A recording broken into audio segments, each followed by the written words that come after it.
Okay, one moment. Everything should be on. Uh-oh. No, there it is. Everything should be working. That's weird. Can you all hear me on, YouTube? The YouTube seems fine on my end. I don't really see. I don't understand what's going on. Oh, it's on now. Of course it is. Huh. Who'd have thought? Okay, there we go. Can you see? Like, I know that sometimes when we go. Okay, so you guys didn't hear what I said, did you? Did you guys hear anything I said about me going to work? Yeah, you said that, but I don't think Wolfie Kami would be comfortable with that. You know what? Let's go back here so I can repeat what I just said. If you're on kick, apologies. I want to make sure that you guys are all... Good lord, that was odd. To XQC went by this. Shit. Oh, I saw that actually. XQC doing that. Ugh. Oh my god. Yeah, no lewd question. I don't think Wolfie Kami would appreciate a lewd question. I'm glad that you're all here. Okay. Oh my god. I'm sorry. I'm so sorry. Okay, so I don't know what happened. Like, that's bizarre. That's never happened before. Like, if you've ever seen a speed run on GDQ and they're like, huh, that's never happened before. Okay, so I was talking about how the traffic was really, really bad on my way to work. And it took me 20 minutes to get to work. Sorry, you already saw a meme about it. Uniting the police spec. I can imagine. No, I was on my way to work, and the traffic was really, really bad. And it took me 20 minutes to get there, even though it usually takes me 10. And then when I got to work, it was very, very messy. My workstation had stuff everywhere, and it took me another 20 minutes to get it all out. And then I had mentioned that in the other stream, or in Monday stream, we were looking at a video about the Pepsi universe and a $1 million document whose sole purpose was to redesign Pepsi's logo. And I segued into how apparently we got new drink machines at my place of work. And apparently they're from the Pepsi company. And apparently not only was the carbonation not working, but it was also lukewarm. So I just wanted to segue into that. So you're thinking about roles and relationships. Would I want to be the no. No, I want them to have the body. I want them to have it. In all honesty, that's such a... I'd hardly consider that philosophical. I'm just saying. That's a... no, I'd rather them have it, in all honesty. I mean, it might get... I mean, me having one would get in the way of me playing DDR. But then again, there are some people who are bigger than me in that regard, that are much better than me at DDR, and it's very, very strange. Which reminds me of this one gas meme video of that really big guy outrunning a bunch of other guys on the track, and gas was playing in the background. I need to use the... You can't hear me over the sound of my craziness. But what do I know about muscle? Oh my god, these questions. Oh my god, no. No, Wolfie and I were having a conversation about me getting clipped out of context, but guess what? This is the context, so they don't have to worry about nothing. I mean, I don't actually know how it works, per se. Yeah, I don't... My question is... Oh my god, I really shouldn't answer this. Is it soft? How soft is it? You've seen it do... break it down in an O. Oh, that reminds me of that one Family Guy clip of the really fat kid doing it at. Yes. Yet you have some people saying, oh, it's the one, obesity is the one thing that you can outrun. Okay, try outrunning that one guy in the gas video. I'll wait. And it's like, yeah. No, that's my question about quote-unquote muscle guts. That's my first time hearing about something like that. Good lord. My question is, how soft is it? That's all I can really say on that matter. But there is something that I do need to bring up that I brought up earlier, but you guys couldn't hear it, which was unfortunate to me. But the guy that made my VTuber model had their Fiverr account flagged. And they told me that and was like, really? For what reason did it get flagged? And allegedly it's because his account violated the terms of service. And I'm thinking to myself, wait, in what way did they violate service? Because I'd been helping them out with some things, but apparently that's not what it is. So they ended up having to create a whole new Fiverr account just so they could take more commissions. But unfortunately, they lost all of their, like, they had like 4.8 stars on their original Fiverr account, and now they have to build that up all over again. And now I have to go through all my videos so that I can change the links. Jackal, I need to get back to you on that, because give me one moment. But I have to go through all of my videos and change the link so that it's his new Fiverr account. And so I don't know if I want to make I don't know if I want to make a video about it promoting his, because I highly doubt that anyone's really going to watch it unless they're, I don't know, into that kind of stuff.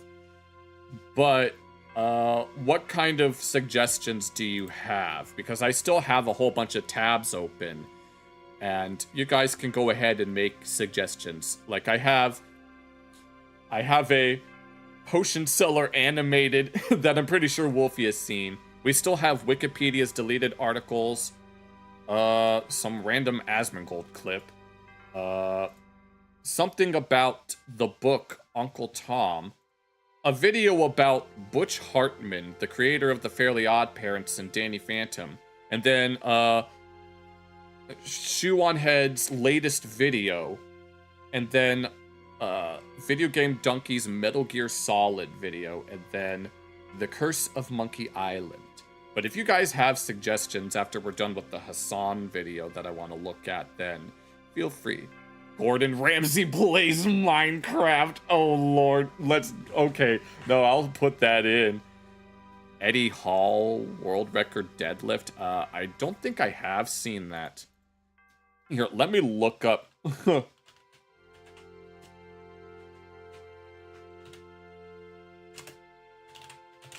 No, Minecraft.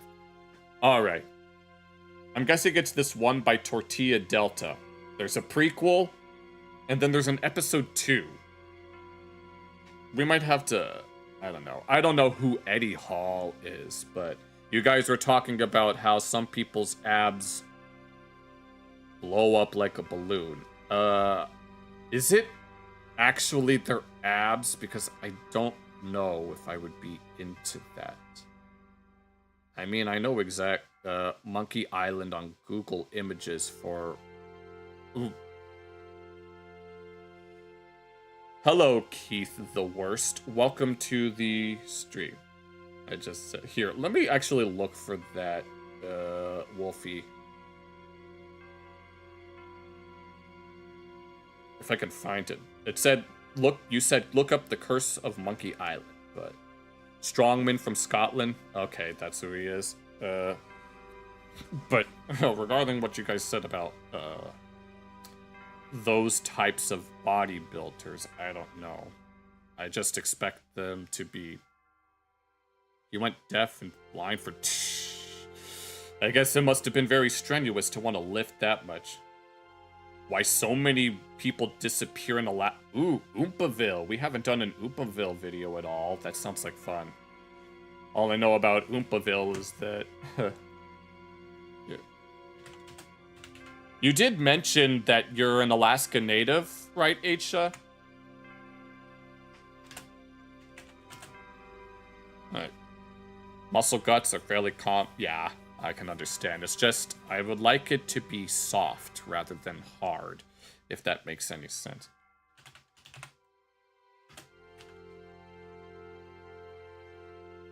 It's a cocktail of steroids. Oh, good lord.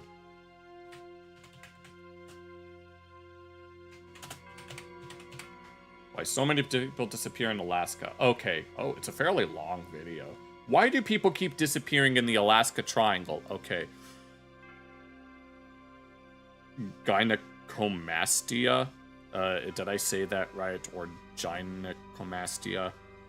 But, so yeah.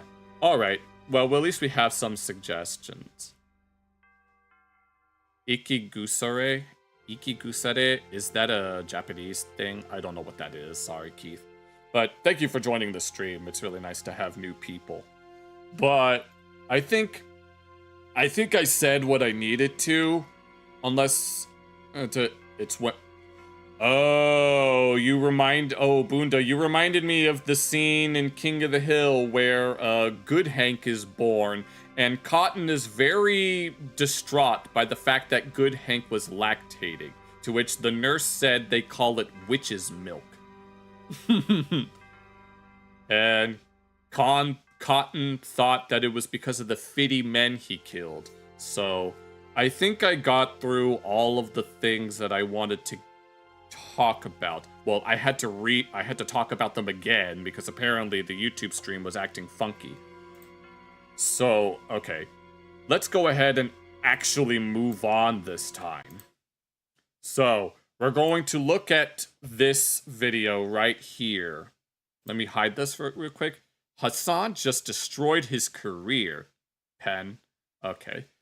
By none other than More Pegasus, SLOP tuber extraordinaire. Now, Wolfie Kami was telling me off stream that they didn't know who More Pegasus was, so I figured this would be a very, very good way to show him. Yes, I did hit record, don't worry. So this would be a very good way to show him what More Pegasus is all about. SLOP tube extraordinaire with all of the same type of thumbnails over and over again. With the gray background, the white and red text, just like the one that I'm using for this YouTube video that goes, "It's over. He's done. It's finished. Life ruined. Career over. You're scared? Don't worry. We're going back into a series so sloppy that only your sloppy Joes can keep up." So, before we get started, I hope everyone is ready for the sloppiest fest that you have ever seen. If we want to get through all the other videos, we can speed it up. So let us go ahead. Be not afraid. That's all I can say for sure. Let me make sure the volume is correct. And let's get started. Welcome back to a series so adorable, even this doggo subscribed. In today's video, a clip is going viral of HASAN treating his dog very poorly. Nice, people are very mad. XQC has You don't know what Sloppy Joe... it's an American thing. responded, doing the frame-by-frame analysis. Oh, yeah. Bunda, you mentioned XQC. Horrifying animal, caught. Ethan is absolutely disgusted. Tectone is calling out HASAN. Destiny has responded. Anissa is the only person left still defending HASAN. I don't like either Sloppy Joes or Chili Dogs. HASAN has responded, denying the allegations. People have done some digging and uncovered more damning clips about the situation. Oh, Lord. HASAN's own radical lefty friends have also called him out. Oh, no. Asmongold has responded. Subscribe. Everyone's responded. No, that... To save HASAN's dog from his 10-hour streams. We need to save that dog with our lives. Now let's begin with HASAN being exposed for treating his dog poorly. Basically, if you didn't know, HASAN has used his socialist money to purchase a designer dog that Designer dog, huh? It's not enough to just get a dog. It has to be a designer dog. he keeps... The cuck lord's wife is gonna defend animal abuse because it's just so diabolical. As a showpiece in his stream, and he gets very annoyed if she dares move from her spot. Here we All right, back. We got a clip going viral. HASAN reaching for something and seemingly shocking his dog to keep her in camera view. Of all of America's much more consequential violence. Okay? It's the same reason as to why America, Kaya, please. It's from Japan, huh? Really? I don't think I've... It does give Sharpay vibes. He's just fucking go... Just stop. The bark. Probably puts it on E.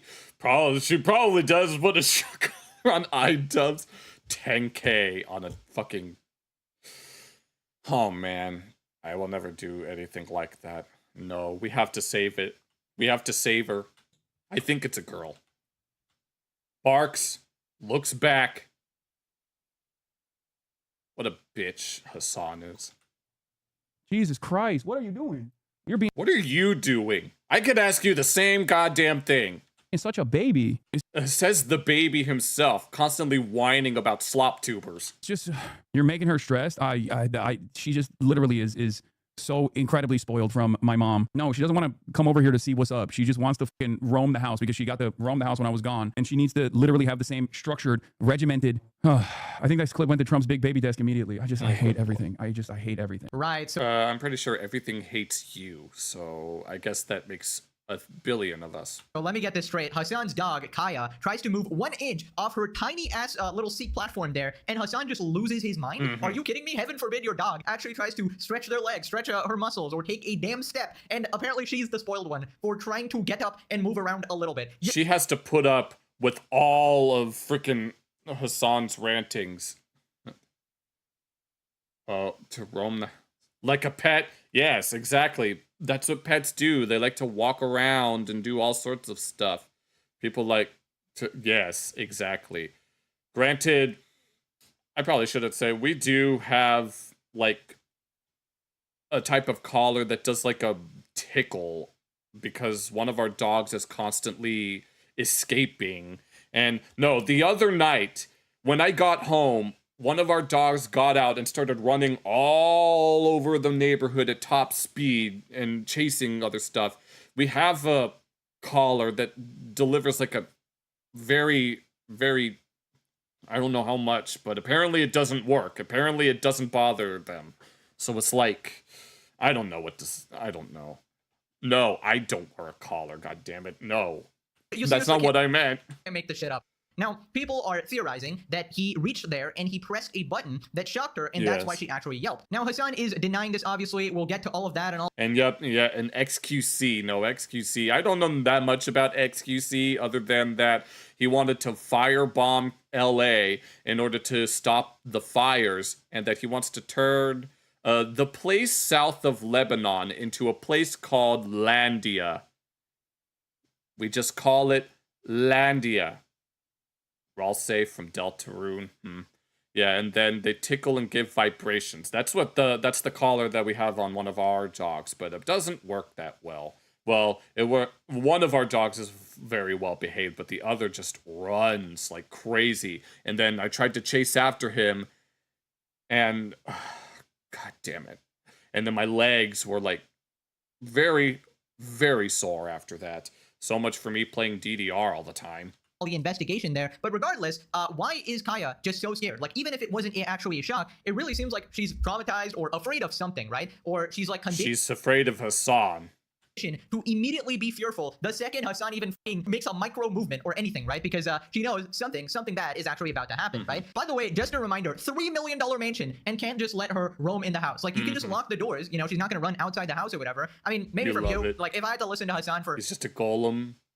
Just a golem in the chair. Yes, I've seen that that one Meat Canyon video of XQC.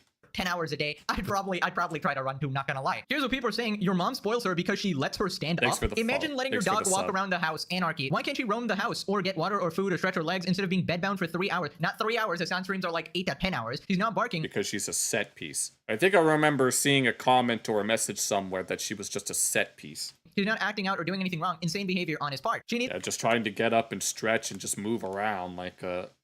to be a background prop. HASAN is streaming. Not sure what you're confused about. The designer dog, obviously. Yes. Like, if you wanted something to just be there, like a lifeless, you know, zoo animal or whatever, get a prop, right? Get like a... like an actual prop. Life version of a dog or whatever. Don't get an actual living creature that you force to just sit there, essentially. They are Yeah. Definitely banning people now for talking about it, losers. Of course they're perma-banning people. Why wouldn't they? I mean, I don't know if you're referring to Reddit or Hasan. It's kind of both here as well. We're referring to basically everything that has that's sucking on Hasan's thingamajig. We'll see, but yeah, ridiculous. Why is he triggered at his dog just walking around? Probably because it's a Zionist. Look at how carefully manufactured that room is. His dog is just another one of his props. Like, dude, his room has his name like plastered all over it. It's the ultimate narcissist chamber, you know? If I had to guess, I would say it's a reaction of a shock collar. I think you can even see Hasan reaching for something, which I suspect was a shocker right before the dog yelps. Everyone who mentions the dog in his chat is getting deleted or Yep, and deleted by the moderator. Freaking. Is anybody surprised? Hasan is such a little bitch. Yeah, just like the communist. They want set dressing. Yes, exactly. We got the classic John Wick meme. Anyways, a bunch of people weighed in, including Investigator XQC, puts on his commentator hat and does play-by-play slow motion of the Hasan Kaya clip, thinks that there's a 98% chance it's a shot It's caller. a 90. Then what's the other 2% that it's just a prop? I'm not gonna be a hater. No, I know that ever since that I know that in terms of XQC, the only reason that XQC would get involved is if he gets mentioned by Hasan himself. I'm giving it a fair chance. Hasan the soy boy. Hasan the soy boy. Soy boy is putting it lightly. Hand over. Oh wait. A better press. And the oh yeah, I saw there was a flashing light. Still moving. Now goes forward. I'm assuming probably has let's say a Steam Deck, right? Hand forward. Now that was his arm forward. Now his hand going forward probably. See a little bit more. I'm trying to. It's kind of hard to. It would be in the next 3 frames. It's kind of hard to see. The It's a likeliness. 2% margin of error. Yeah, the likeliness of this being is like 98%. I'm not even weird. You see the arm movement? XQC right? is certainly. Looking. Wait, it's kind of No hard more for you argument. guys to see. Now, A flashbang with corn. a little bit more. Wait. Tiny bit more. A little bit more. Now it stops now. It's kind of hard to tell, honestly. Oh, and then that's where the dog yelps. Guys, 99%. I'm just going with different people's because Oh the my dog is a God. shot caller. And I think that's not okay. And it's kind of crazy. So I was more likely to say, no way he has that. Because he's usually a sensible guy. It looks pretty like a jump thing and then 9%. Right. I'm not sure how much of that I can actually show because this is one of those things you really just can't show on YouTube without I the can imagine. video getting flagged. But there is the XQC frame-by-frame analysis. Now, personally, I don't even care if it was a shock in that actual moment because it shows a pattern of like potential previous shocks or potential previous mistreatment. God. Oh man, this is so bad. Which legitimately pisses me off. Not gonna lie, it took me a while to make this video because I was legitimately just seething. Okay, this actually, Oh my god. Well, here we are. We're gonna power through it together. unironically, pissed me off more than the terrorist support, which is diabolical. You know, that is actually diabolical. But who would have thought that the guy who's fine with babies dying Yeah. and women and children getting violated and just hand Because remember, there are baby settlers that are valid military targets. waving all of that, all the atrocities committed by actual terrorists. He's They're apparently very musical people. not nice to his dog, guys. This is shocking information. I mean, wow. But it is just so crazy that he's doing the shit on stream, right? So imagine what happens off stream, right? We got somebody called Super Bad Hold on. Human saying, I'm going to defend us. You can't make Of this course they're going to defend Hassan. You can't make this shit up. I'm going to defend Hasan, which is unusual. Shock. Well, of course someone named Super Bad Human is going to defend a super bad human. Of a beeping mode in which I use sometimes. You don't normally have to use the shocking mode. First off, we don't know if it was an actual shock administered at that moment. Second off, the dog still yelped, right? Why would it be yelping at a little beep, right? Unless you have previously shocked it or something like that. Dogs don't just yelp for We shouldn't give it to PETA. PETA is notoriously corrupt. no reason, and you have John Wick's number. He shows zero concern for the dog, poor thing. That's the thing. If it wasn't a shock, right? And you'll see Hasan's explanation later. He basically says that it got hurt on something or You can't escape the legacy of Turkland, huh? tripped on something or whatever. If you actually thought that was the case, wouldn't you go to actually check on it or something like that? Like, if your dog's yelping, you want to comfort it, but he's too focused on his stream, obviously. You know, Hasan being a good pet owner was the one positive thing I could say about him, but that's no longer the case. My thoughts and prayers are with Kaya. Hopefully he finds a better home soon. A lot of people are, we need to calling for authorities to come in as well, which I'm not an expert. It depends on the dog language experts or whatever. Dan Clancy wishes he was wearing a Hasan shock collar so he could be punished by his god-fed daddy. Would not You know what PETA stands for, right? People eating tasty animals. be surprised. Twitch is farming animals allowed on your platform. Apparently so. So anyways, Ethan calls out Hasan for the Kaya clip. Horrifying animal cruelty caught on camera by Hasan as he activates her shock collar for one tiny step off her bed. She cries in pain, poor baby. I always thought it was extremely bizarre that his young, energetic puppy never No, that PETA clearly wants only the best for their animals. Took a step off her bed. This has to be the result of some brutally strict training. Many of you guys know that I'm a dog lover, and there are a few things that horrify me more than people that abuse their animals. These are precious creatures that need us and depend on us, and abusing that trust is such a horrible crime. A clip of HASAN Piker is going viral right now of him shocking his dog Kaya for taking one step off of her mat. I always found it bizarre That's how Kaya, awful. who's this young, energetic puppy, stayed in 1 square foot of HASAN's room, right in sight of camera, almost like just a prop in his room. Well, now we Always sulking. And it always has to always having to put up with whatever the hell HASAN be whining and yelling on about. know why. He's using extreme austerity measures to shock and abuse his animal and then blaming her, getting mad at her. It's pretty hard to deny that HASAN is using his dog for the absolutely vain project of just sitting there in frame for 9 hours straight every day. Terrible. Yeah, so basically, I don't think the dog actually stays there in like all 8 to 10 hours of the stream or whatever, but it is like a long ass time. So Yeah, it's like I don't pay too much attention to all of the HASAN clips that float around, but I do know that that dog is usually there anyway. and there are multiple instances of any time Kaya like attempting to leave that little ass platform that HASAN just immediately like Oh, there are no bowls or anything. God damn it. stares or glares at her down, screams at her, just says, you know, go back on there essentially. Like, I don't know what's The multi-chat keeps disconnecting from YouTube, and I don't know why. his deal. What's your problem? Like, you can't expect a live animal to be a prop, dude. They gotta move around. They gotta actually like, dude, it's crazy. They like, I'm pretty sure dogs like this as well. They need a ton of activity as well. I hope at least HASAN is fucking walking that. For real, she lays on that little bed for 8+ hours a day every single day. I hope he takes her for walks, but it just looks like he pays someone to do it or doesn't have the time or care that much. HASAN, when he sees a dog that hasn't been abused, and we got Palpatine Wait. shocking Oh, Yoda, no. it seems. Oh no. If advocating for the murder of conservatives won't get HASAN banned, but zapping his dog for stepping off her mat does, it will make Kaya a hero of the people. Imagine this is the one thing that gets Twitch to permaban HASAN. Yes, and it's the dog that helps us. Trying to approach him. Yeah, I could tell. Just... My god, this is sad. I mean, I'll take it. I'll legitimately take it at this point. Also, Kaya, justice for Kaya. HASAN seems the type to buy a Justice for Kai, everybody. We gotta do it. high maintenance boutique dog and never walk them. Y'all know bro's scared of going outside, and that dog has a tiny backyard to walk around in. It's animal cruelty at a certain point. Tiny backyard, huh? What was it? Yeah, he has $1 million mansion, but he doesn't let her roam around wherever... Dude, I'm pretty sure he's got fences. Shit. Jacko responded, I always wondered how HASAN kept his dog behind him all stream. It's because he's been using a shot collar in a setting so high that his dog freaking screams when he uses it. Using your dog as a prop may seem more friendly, relatable, and down to earth, when in reality, the dog isn't sitting there of his own volition, but stays there out of fear. I'm beyond disgusted. F this man's whole existence. Now, we can't 100% confirm there was actually a shot collar. There actually are like I remember seeing like a zoomed in clip of this where there was like a flashing a light. bunch of other clips where people are the reviewing light. the color at hand, but yeah, we'll have to wait for more information. If it wasn't a shot collar, then why the hell didn't he go to check after she yelped? Anytime I've heard my dog cry, immediately go see what's wrong. It's pretty clear this guy did something to cause her pain. F this guy. Or, you know, Yeah, he just turned around and just looked. Not even so much as a,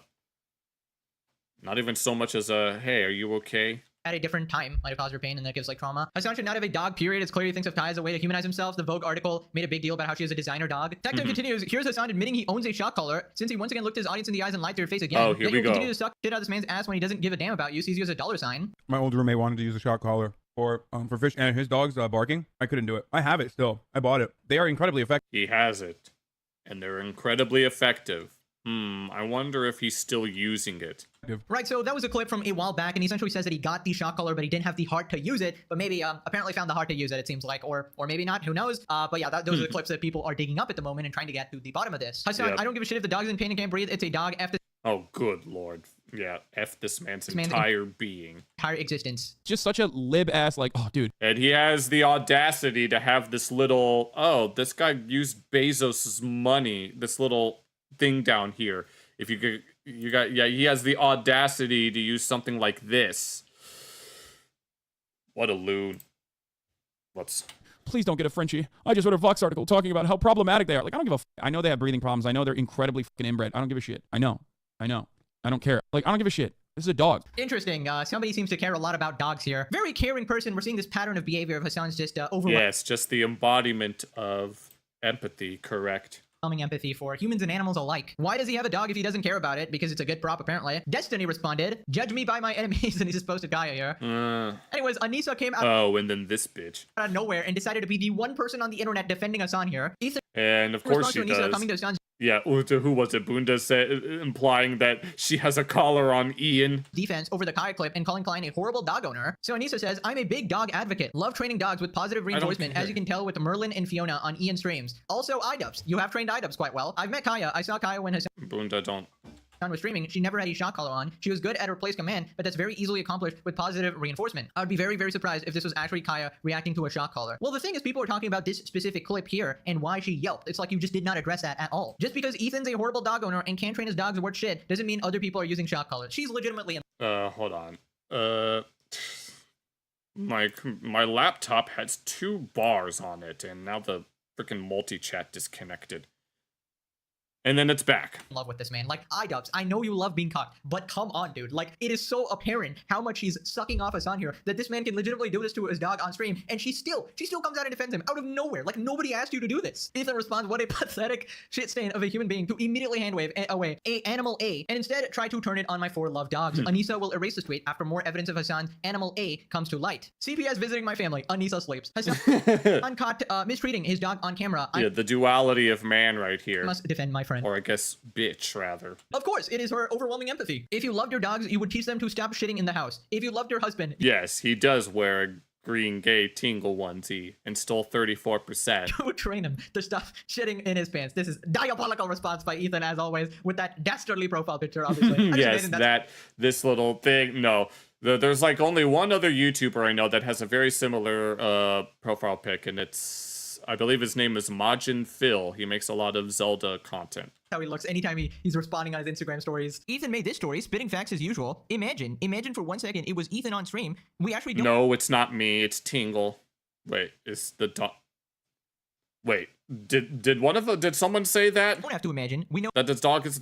how y'all reacted to the Giardia lie, which was completely manufactured by Bat Empanada. You don't have a leg to stand on here. And all these people reacted in the most insane way to a completely false story about Ethan and his kids, and they wanted to take his kids away, but when something actually happens with Hasan's dog, they are in complete denial. No wonder this psychopath is defending Hasan and calling me a bad dog owner based on nothing. Our Rottweiler broke a window and jumped outside while we were filming something. When we came home, we realized what had happened. It was the scariest 10 minutes of our life. Thankfully, though, someone put her in our backyard. Very, very relieved to know someone wasn't scared to approach her and knew where to put her. Interesting, Anissa. I don't think you're the best dog owner if you're letting your dog jump out windows. Which, like, how many stories was there? What the heck? Do any clips exist of Hasan kissing his dog on the head? I've never met a dog owner who shares their personal life on stream that didn't show affection to the dog. Also, Hasan, my offer still Oh, that's actually a really good point. stands. I'll personally drive 3,500 miles to come pick her up. If it means signing an NDA, whatever. I'm not effing around. She deserves better than a 2x3 spot.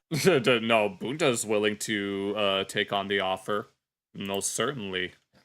Why is she so poorly trained she gets into things? Given that he has the setting way too high if she yelps like that. She isn't even allowed to come say hi or move around. Why is she so poorly trained she gets into things? Given the fact that she immediately retreats back to place setting, that tells me no, she's quite well trained, but it seems out of fear. Son, if you aren't going to take care of your dog, I will happily take her and give her the freedom she deserves. Anyway, surely Hasan We need someone to get that dog ASAP. It's gonna happen. cleared up this whole situation, right? You just responded. And yeah, people are not convinced. Hasan denies using Give her world of goo. a shot caller, and Kaya says that she clipped herself on something. To hear oral arguments on Thursday. Oh my We should note God. that new CBS Is there like a fucking LSF video or something? Is that why there's like hella people coming in here and screeching? Is that what's going on? Oh, classic. Oh, yeah, sure. It started on D, then H3, then LSF is a classic pipeline. I'm gonna fucking die. Okay. Dude. Yes, I am incredibly abusive to the not only best trained, but also the best behaving. In quotes, best trained, in quotes, best behaving, in quotes. And most spoiled dog on the planet. Spoiled, right. It's from when Kaya yelped. Yeah, she yelped because she fucking clipped herself on something when she was getting off the bed. They're claiming that the most well-trained and the most spoiled, best kept after. So you mean like you? I mean, I wouldn't say that you're very well behaved, but you are very spoiled, Hasan. Dog on the planet is actually being abused by me. Who isn't apparently. potty trained, huh? Because I gave her the place command while she was getting off, and then she yelped. These shadows don't know she broke I the don't other exactly know what he raised. beds. Yeah, she'd broken the previous bed. Bro, that dog's being abused 4-hour streams every day of Hasan. I can't imagine. Yeah, I suspect it's coming from, some crazy haters. Haters. Yes, it's not from a place of concern. No, it's just Asmongold fans. They said you shocked her with a button. Yeah, in my evil villain lair. Good thing I didn't hit the fucking trapdoor button instead on accident. She reviewed food online. She yelled. No, she went when she was getting off the bed. Because I assume she like either stepped funny or clipped her fucking Yeah, she stepped funny. She stomped her paw a little too hard, and it really hurt. Is that what he's trying to say? Foot on something. I don't know. Yeah, it came from the H3 sub. They didn't even hide it. Okay, I'm sorry. We did the frame by frame analysis. We had XQC the scholar there go over frame by frame, and I did not see any clipping there. She Well, no. Once again, just making shit up. seemed Like to a little, recoil like the bitch that he is. air. And yeah, this just seems like a bold-faced lie here, but let's give it to him, right? So your dog gets injured and yelps, and your first instinct is to not check on her, check if she's okay. Isn't that weird? Instead, you get angry and call her a spoiled baby for daring to take a step, daring to move. I'm Hasan Piker. You need to sit there perfectly in my background for 8 hours a day, or I will, you know, biz. I mean, I don't know what to say. I'm trying to be overwhelmingly fair here, but it just looks bad. Like, I'm going to be underwhelmingly fair here of his Chetik jaw, because he could not be. Finding the collar is way too tight. His mom seems to have more sense than he does. the clip just looks bad, right? Also, I find it hilarious. This guy's chat has to converse in like ancient dialect, bro. D and E community, like that's D and E. Yeah, you can't just say them out loud. You have to abbreviate them. Destiny and Ethan. Basically, they're saying, oh, Destiny made the clip. He sent it to Ethan, and then Ethan sent it to LSF, and that's how it went viral or whatever. Yes, I think I remember that. I think that's the general rule. I mean, who cares how it actually got out there, right? This is happening on your stream. It's not like they took out a private video that was never supposed to be aired in the public. This is publicly happening on your stream. It's like when you say the Yeet Twitter account Yes, he's the trademark expert. He's the expert in being a bitch. is stalking you. Buddy, these are from your stream. This is your public freaking stream. Just because you're too pussy to handle any criticism doesn't make people stalkers. The allegation is alleged, but I mean, there's nothing on her bed for her to clip herself. So it's a silly argument. Also doesn't explain why he allegedly looked like he was reaching for something. I did not see anything to clip herself or whatever. Maybe there was something on the floor. I don't know. Now, somebody pointed out this. He found out about this an hour ago and is just pretending to realize it now. You can see the exact moment he reads it's blowing up. He goes all quiet and distracted and then stands up to call Kaya away. He's then seen telling her to stay away when he comes back and sighs. So President Ronald Reagan speaks about the air traffic controller strike. He states very clearly that if they're striking union. And this is the part when he realized he fucked up.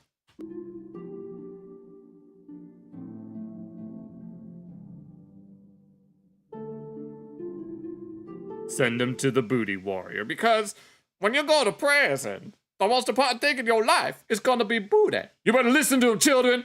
A man's butt is more important than drinking water. It's more important than eating food. So when he finds a guy, he tells her like this right here. He likes you, and he wants you. Now we could do this the easy way, or we could do it the hard way. The choice is yours. Oh, this is from Oblivion?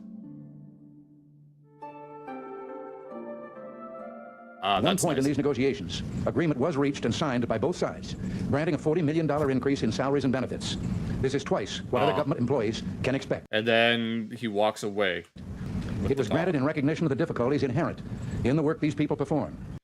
Oh, of course he walks away and just lets the video play. Now, however, it will be terminated. No. No, what happens more often than not is that he'll be watching some video, and then he'll start to hear some things that are...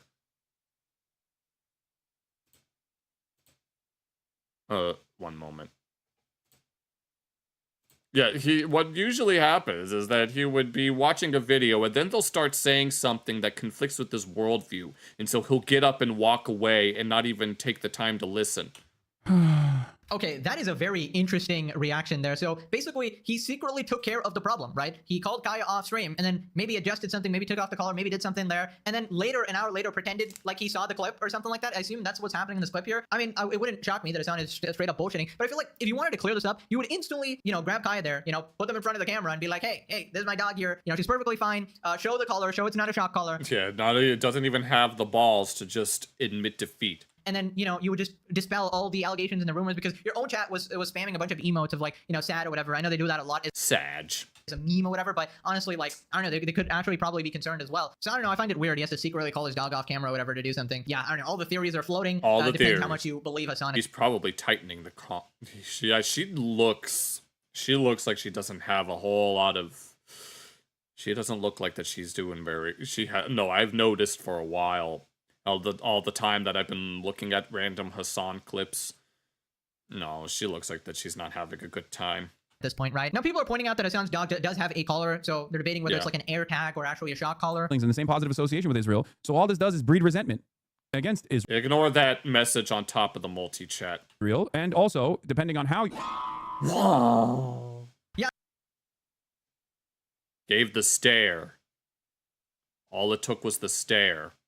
It's like, if anyone knows, like, I think it's Pavlov who came up with that kind of, like, conditioning stuff, where you have a dog, you ring a bell next to it, and then you present it with some food, and then it starts drooling. And then you ring the bell while also presenting the food, and then it starts drooling. And then you take the food away, and you ring the bell, and it starts drooling. That seems to be what's going on here. Classical conditioning, that's what it's called. I mean, what is that look? So he notices the dog moves an inch and then immediately just stops everything and gives like the death stare of like, how dare you, Kaya? How Just dare give her you some sit on your water. tiny, tiny ass chair there? I mean, the thing is, big dogs need to move around. They need to run and be active. They And need it, you know, probably yes. not listen to Hasan Piker propaganda 24/7. Jesus Christ, that's gotta be given some level of parasites or brainworms or something like that. No Now, apparently shit. people found a clip of Hasan having his Oh, and then this. I've seen a similar. I think I've seen this clip more than once. collar way too tight on Kaya, and his like simp friend points it out, and he just awkwardly brushes it off. Oh, I'm just gonna awkwardly brush it off. It's not that tight. Now it's mainstream. I love her. I think her collar's too tight. Well, it's a. Oh yeah, I think my family does that too. There's always water available, but one of my sisters usually looks after the dogs all the time. You have to, And you have feeds to be them able at to get two certain fingers, and I times. can't even get one. I think you're choking her. She's like, it's she has a lot of neck meat. You see, it's not.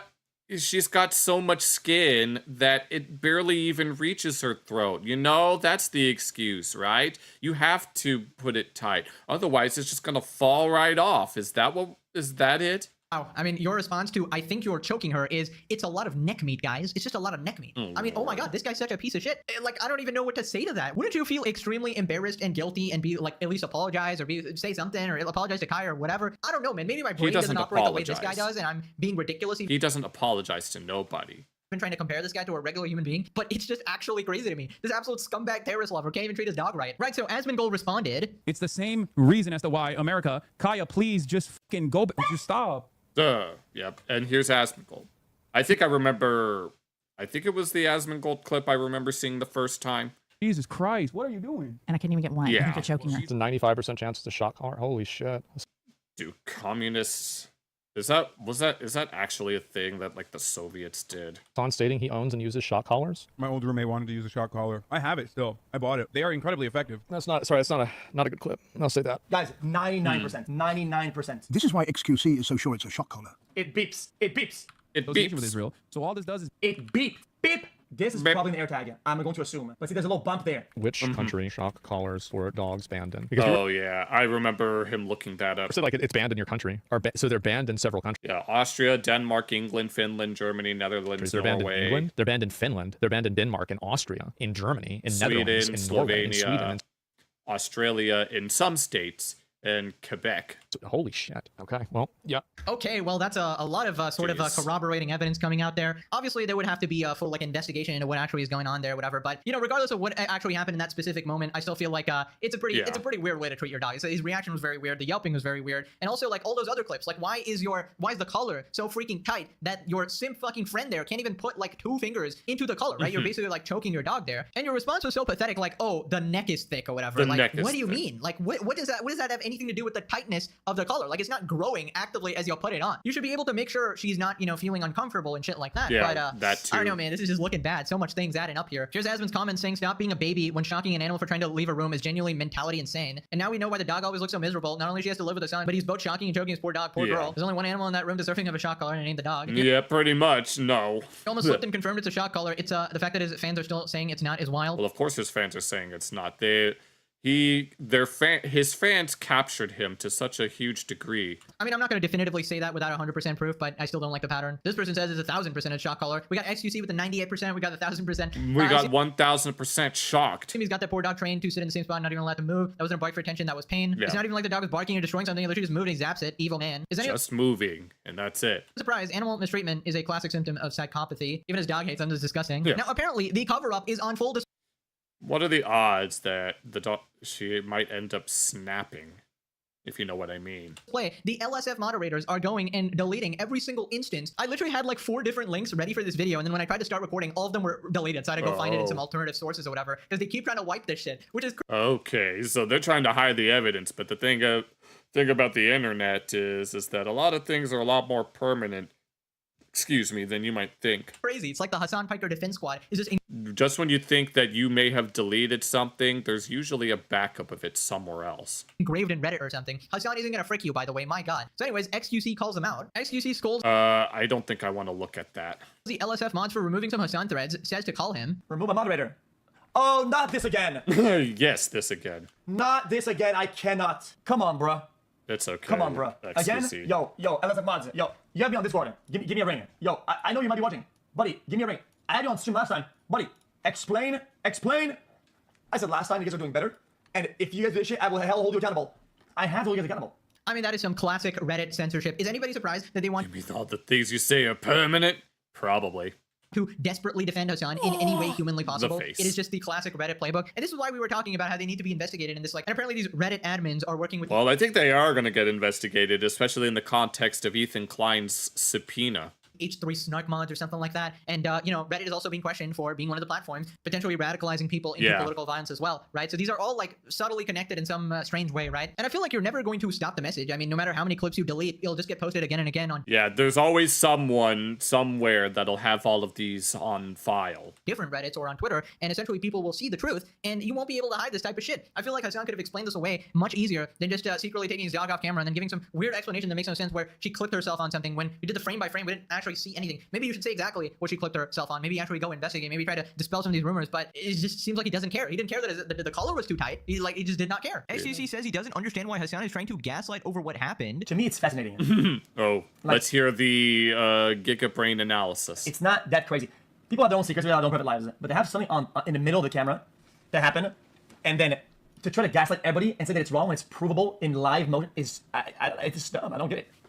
I don't get it. Ib asked, like, oh, dude, please don't get a Frenchie. I just read a Vox article talking about how problematic they are. Like, I don't give a fuck. I know they have breathing problems. I know they're incredibly fucking inbred. I don't give a shit.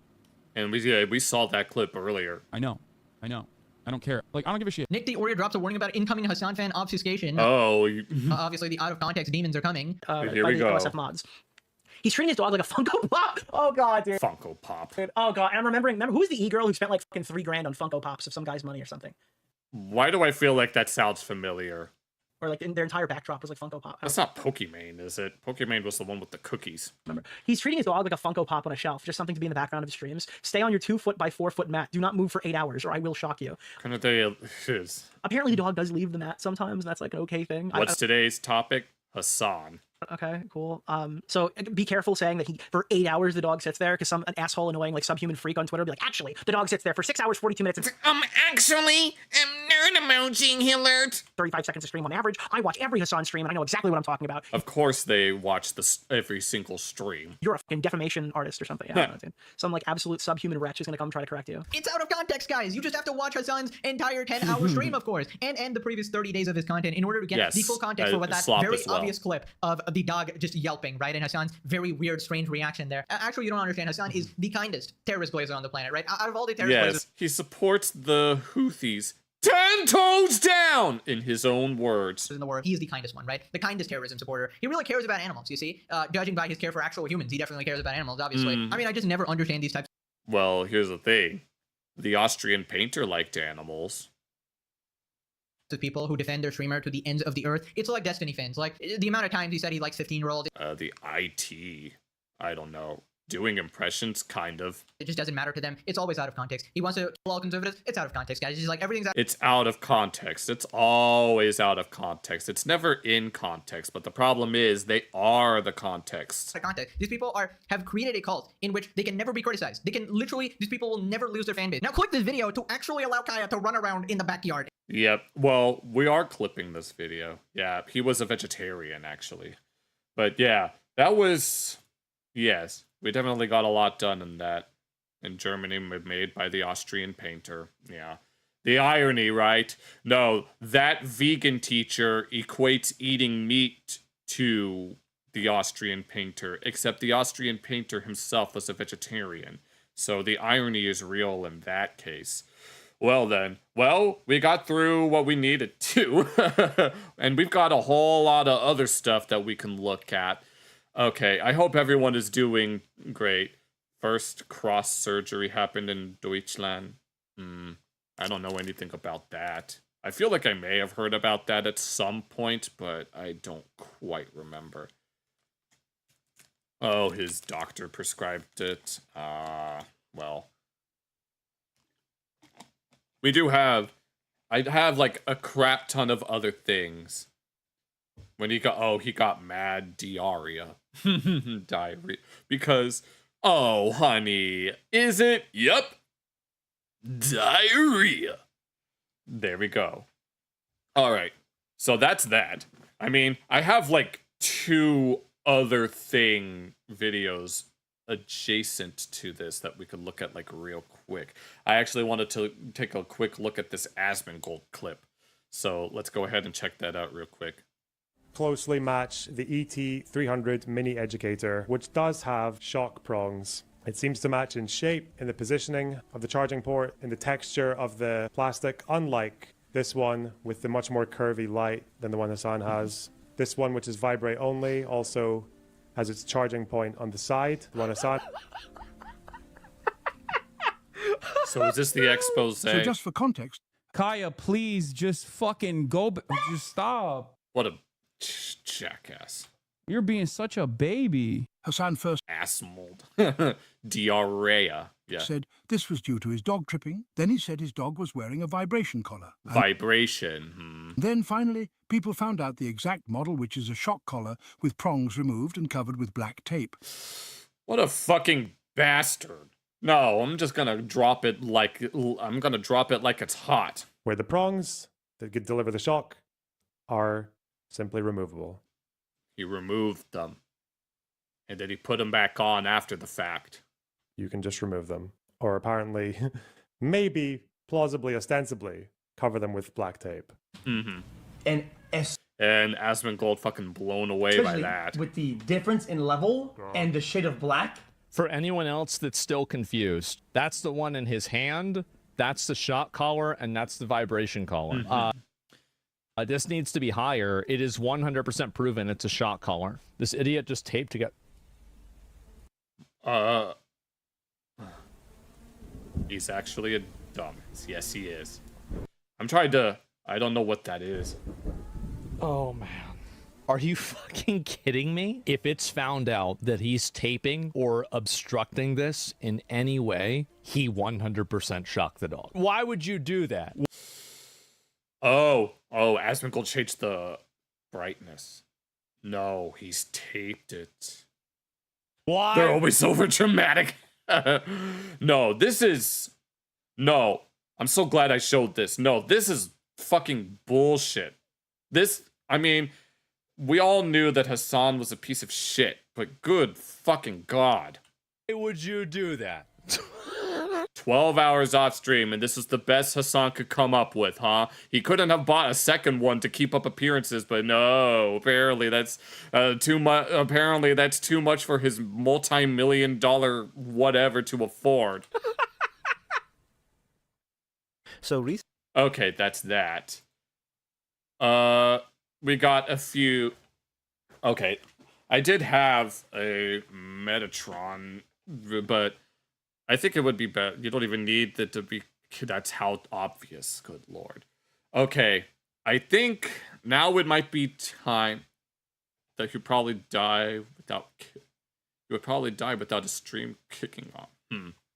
I don't know, but I think it's time that we moved on to some more sloppy things. I mean, excuse me, sorry. We were already doing some sloppy stuff, but I think it's time to do some more, I guess, lighthearted things in order to get our spirits up after witnessing whatever the hell we just did. Yeah, Asmon.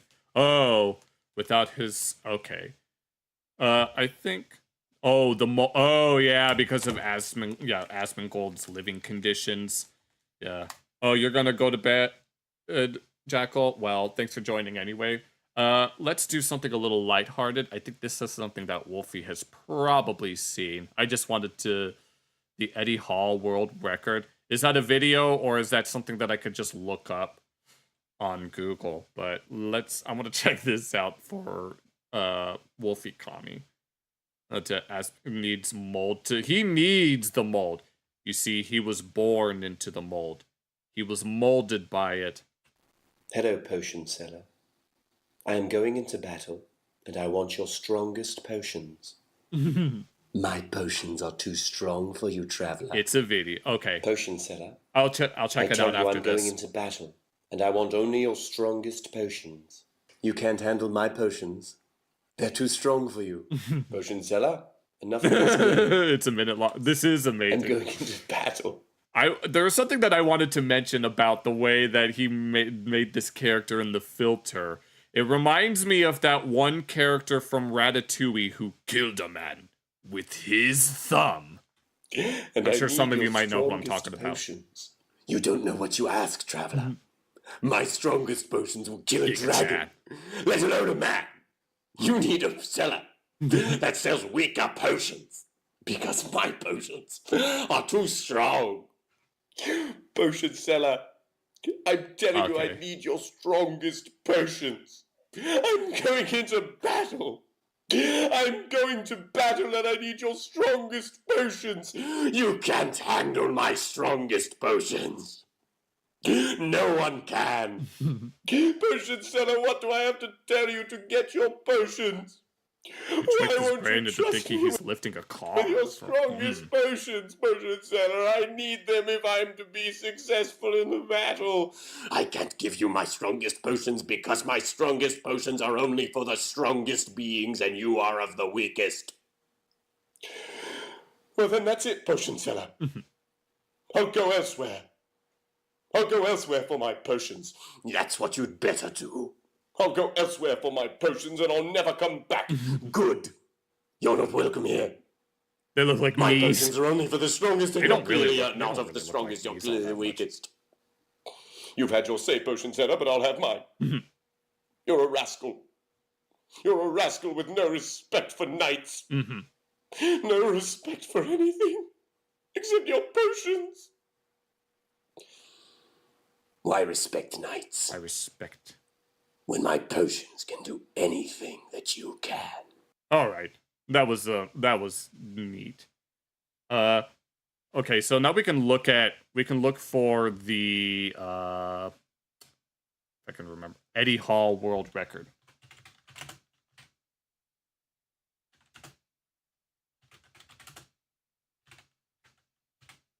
No, record.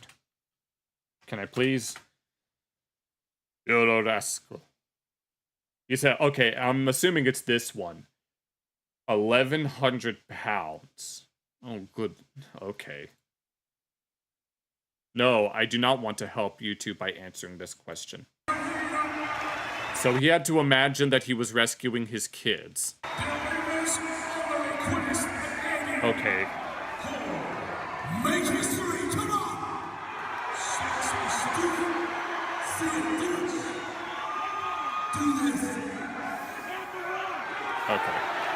I just picked the first one.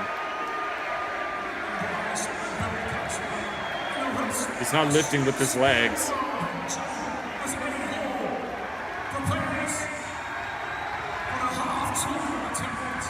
And you said he went deaf and blind for 2 weeks after this? That's zoomed in on the face. Okay, I'll find that one. Oh, Jesus. You gotta lift with your legs, brah.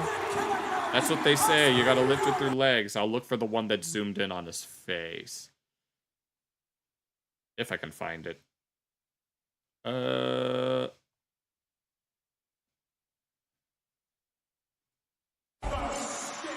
I'm assuming it's this. Look at this again, Danny.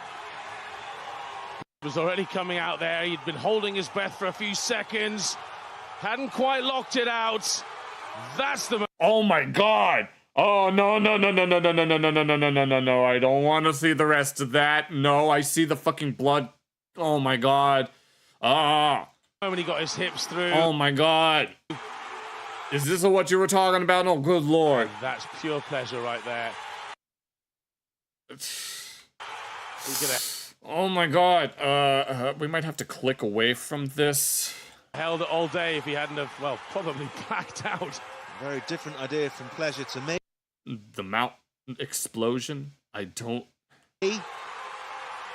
But look at the pleasure on the faces of all these people. 2 pounds, huh? Referee saying, down, put it down. It's a good lift, but no, enjoying the moment. Just wouldn't let it go. Good Lord. Until he was satisfied, until he'd really enjoyed it. History being made then. Enjoyed, huh? In front of 10. Yeah, his eyes. His whole face people. was... That's when he went, oh my God. That's... Oh my Lord. Okay, well, that was certainly interesting. What else do we have? Oh, I think... No, we'll look at that. Oh yeah, Gordon Ramsay Plays Minecraft is one of the ones that we wanted to look at. Let me check this out real quick. I'm in Minecraft to discover one of the world's best kept Okay, you food can lay it secrets. on me whenever. Eventually, I want to get to the shoe on head video, though. We might save that for last. Look at this. Oh my Lord. Oh my Lord! I'm here in search of the most incredible apple. The most incredible. And there's only one way to get them. I've never made love to a tree. I haven't climbed a tree for decades, and I mean Oh, you've seen it? I forgot who requested it. Was it you that requested it, Wolfie? It's delicious. Delicious. It's so juicy. An amazing discovery. With enough apples from the jungle, I'm off to meet a guy who's been revolutionizing farming technology. Now, this farmer produces okay, the it must most have been amazing potatoes. In fact, he's actually known as the mad potato scientist. Mad potato. After getting scammed for 15 emeralds, have you been drinking? I managed to get my hands on a potato. A topato. Topatos? Who ever heard of making pancakes out of topatos? Wow. This is the kind of discovery that sends me straight back to my kitchen, because This music isn't I've just tasted licensed, the most is it? amazing potatoes. Next, I'm off to a place that's supposed to have the finest ingredient in the land. In the land. Place with the cubicle water. You are kidding me. I am not to be kidding you. Getting down You're there stealing the was an absolute fucking nightmare. Oh Lord. And at the bottom, another surprise was waiting for me. Oh my God. Oh my God. At first I thought I found treasure, but then I made a horrifying discovery. I made a terrifying realization. He wasn't no trained swordsman, and he didn't have super hearing. What the fuck is this? I have no idea.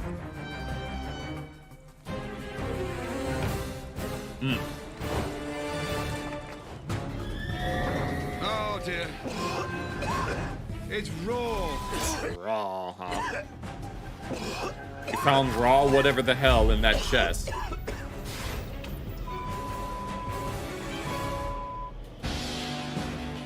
Having survived my partial poisoning, it's time to face today's real challenge. So it's just like a mashup of various different clips put together. This is it. Everything I've understood, got up to speed Or at with least this week. a bunch of audio All lines. comes down to this. For my main dish, I'm making a potato and apple soup. Capable of replenishing 8 hunger bars. I'm also going to put a touch of honey in there as well. Seems as though word got out about my incredible meal. But right now, I can't afford to get distracted. But with just moments to spare, things took a turn for the worse. Oh no. Hold on a minute. Oh, for God's sake, man. Let's get out of here before we get shot. And if you like this video, don't forget... Okay. Well, that's nice. What did you have recommended, Wolfie? Because then we could move on to this Metal Gear Solid video that you recommended to me. There's still a bunch of... I do have a whole bunch of other stuff to look at, but I don't know what a good context would be here. Let me fix something. Just in case. If anyone's got any suggestions before I move on to a little something else, we could look at this Metal Gear first. All right. Yeah, I don't know anything about Metal Gear Solid, so let's see what Video Game Donkey has to say. Okay, I can do this. Metal Gear Solid 1 is the third game in the Metal Gear series and Is it the third? Okay. the seventh game in order of the timeline. Oh, good lord, I see where this is going. It takes place 6 years after Metal Gear 2, Solid Snake, who was a secret Oh, so the way that the Metal Gear series, it works in prequels? That's kind of what they did with Zelda. agent that has to infiltrate Shadow Moses, which is a secret base that was captured by Foxhound, who is holding the United States Oh, that's where Foxhound comes from? hostage for the remains of Big Boss, who is the same guy as Solid Snake except with an eye patch. Okay. Solid Snake, not Big Boss, sneaks into the air vent to save DARPA Chief, but then he dies. So you fight a man called Revolver Ocelot, but your duel is interrupted by a mysterious ninja called Gray Fox, who is a man called Frank Jaeger, who used to be in Foxhound, but then defected to Zanzibar Ring because he was in Zanzibar love with a former figure skater from Czechoslovakia. Because he is a robot, he has to cut off Revolver Ocelot's hand. Then Snake finds a peeing man called Otacon, who was the son of a famous scientist that killed himself because his second wife cheated on him with his own son. You see? There's no... What?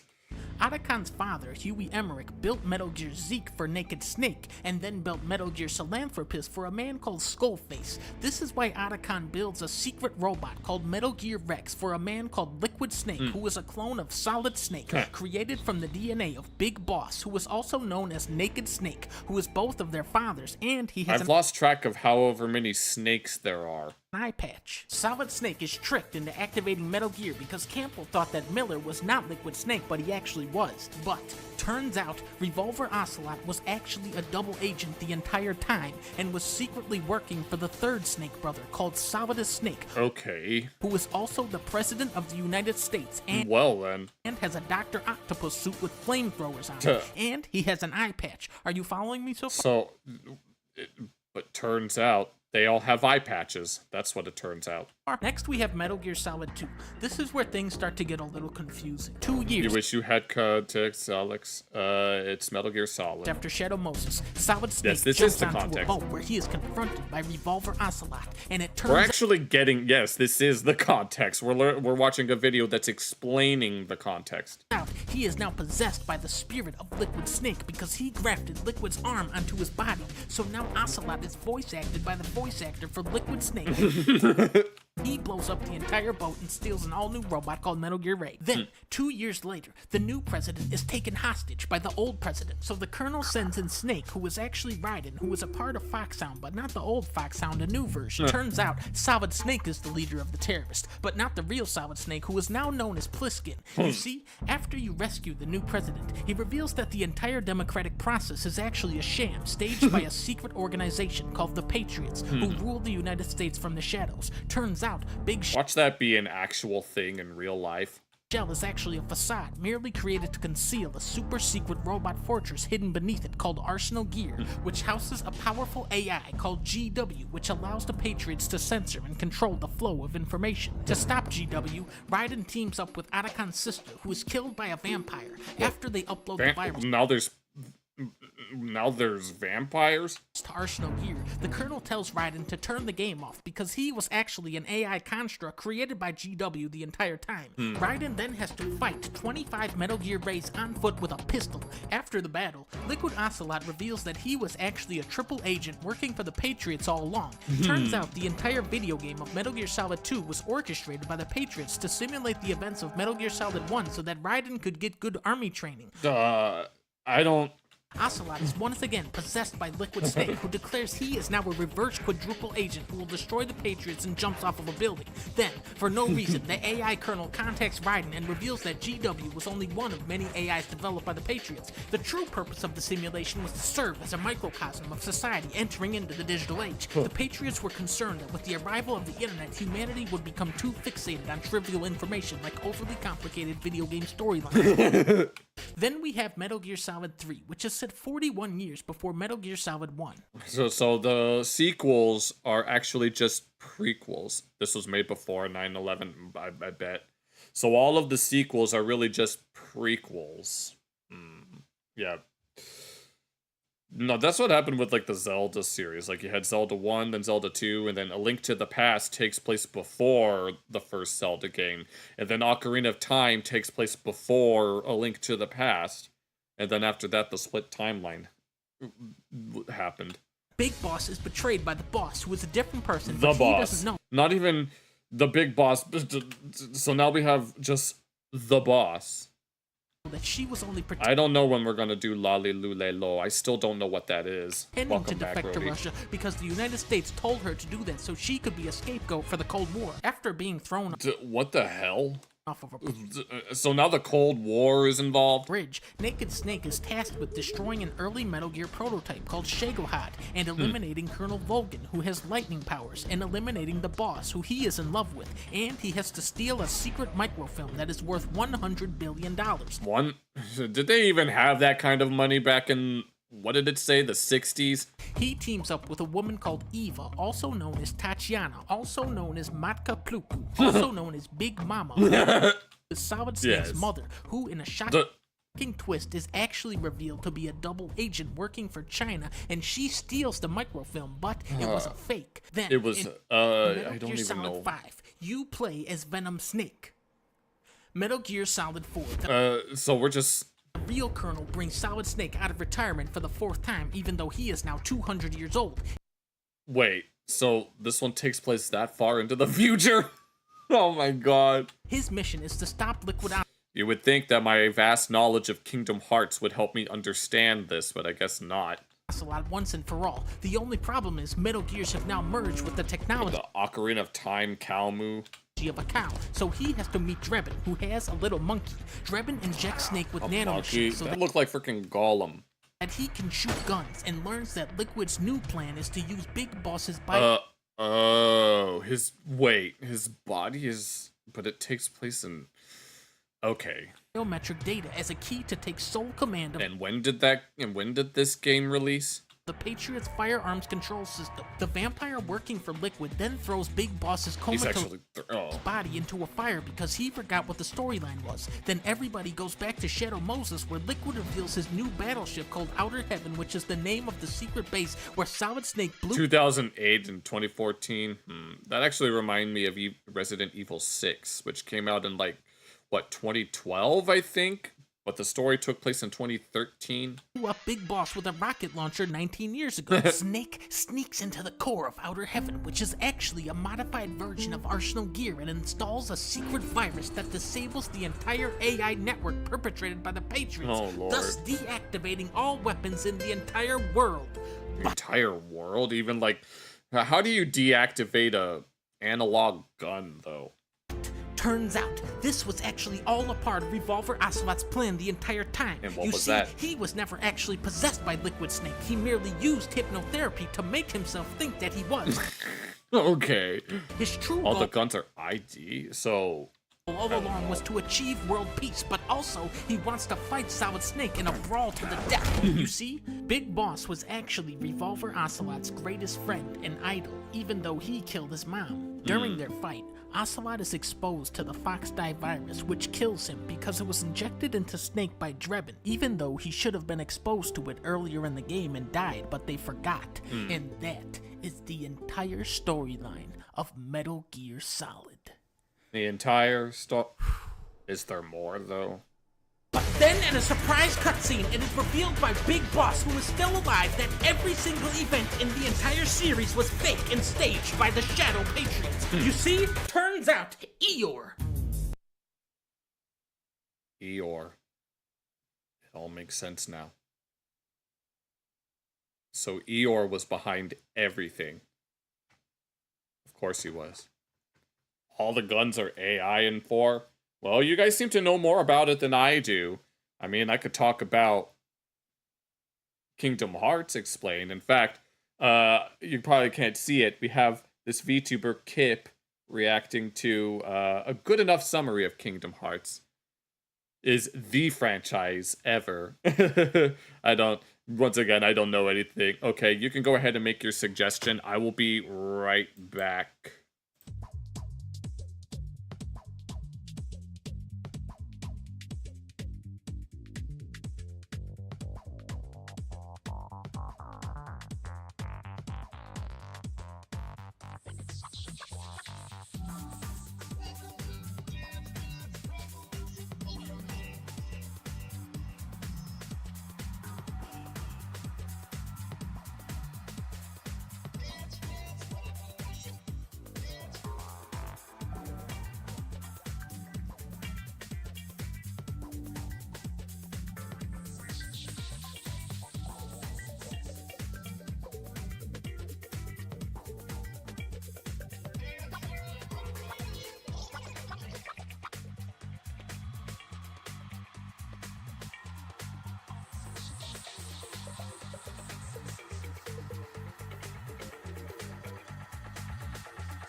All right, I'm back.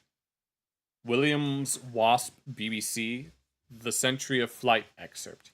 Okay, we could do that real quick.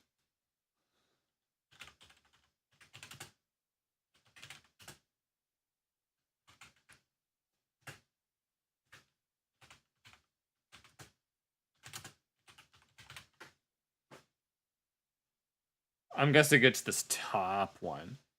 This is it, but then again, raccoons they're very, not when they have rabies. Yeah, you gotta watch out. Yeah, you better not fucking mess with me. Ain't nobody gonna fuck with me. You fuck with me, you get the rabies, bitch. So, y'all be careful. William Wasp, BBC. Alright, we'll check it out. Also the flying trash can. Not even 1 second and it's a flying trash can? But while great fun to fly, these machines proved to be non-cost-effective as aerial vehicles and never got beyond prototype stage. I think I see what... So, no, this is the type of stuff that that cartoons in the 90s promised would happen in like 20 years. They tried to make something like this, but it never really got off the ground. I'll check that out in a moment, Linda. Why don't we have these? No, what? These aren't cost effective?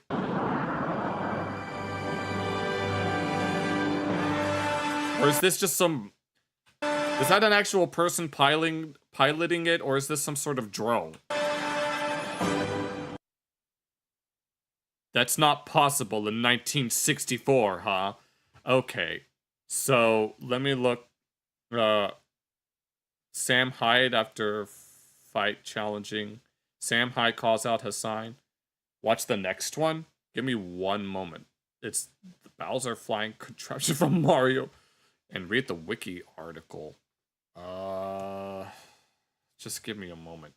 When you say watch the next one, do you mean O'Neill's Wasp flight? Or...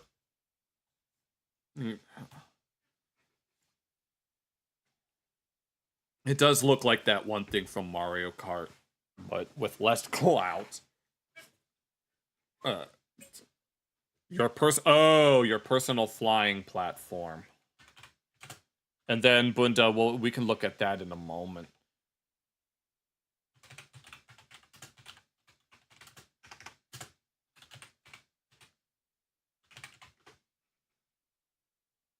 Alright, your personal flying platform, the Williams X-Jet Wasp. Alright. What you're about to see is not science fiction. It is not made with CGI or special effects. It is an antique technology which is mysteriously no longer in use or development. I think I could figure out why they stopped doing this. Maybe because it would ruin the auto industry. And I can see the channel is called UFOs on Tiamat Key. Of course. And then we have the mysterious music.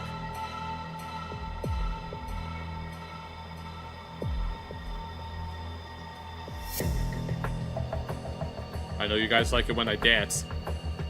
Because Rhodes would, yes, exactly. No, I remember reading about how one of the issues with regards to, like, climate change is because roads are black. Most streets you see are all, like, black, and they probably could have been accidents, but no, with, like, knowing that asphalt is black, obviously blackness absorbs heat, right? And so naturally it would make the world warmer. So there have been, like, proposals to make them white instead, but I wouldn't know where we're going. We don't need roads. Not with this.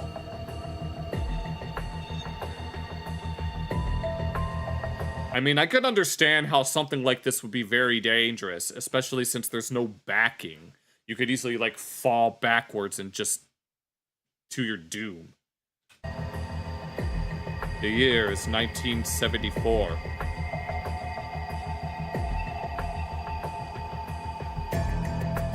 Exactly, in the Sky Road Jam. Oh, yeah, yeah. If this is real and it existed, why can't we have this? I mean, I can understand why it would be dangerous, but it is called the Williams Wasp X-Jet. What is it fueled with?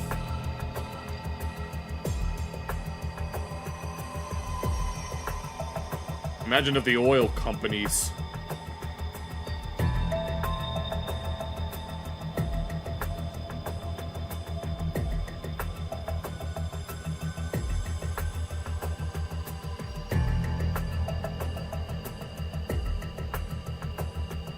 Not a smooth landing and a smooth takeoff. Damn. How exactly does it even work? No wings. No propeller. Complete VTOL. What's VTOL? I must go. My planet needs me. Yes, when someone just go like a mosquito. Let me look up VTOL. I don't know what that is. Oh, vertical takeoff landing. Of course. Alright. A personal hovercraft. Exactly.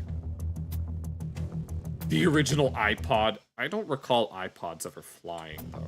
Ask yourself, why can you not get one? Yeah, I looked it up, Bunda, don't worry.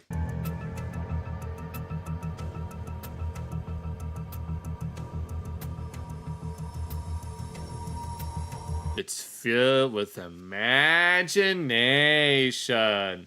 Fortunately, I don't know how to map hand and arm movements, so you'll just have to use your actual imagination. Williams Aerial Systems Platform. Maximum speed 60 miles per hour. Range endurance of 30 to 45 minutes. Service ceiling 10,000 feet, huh?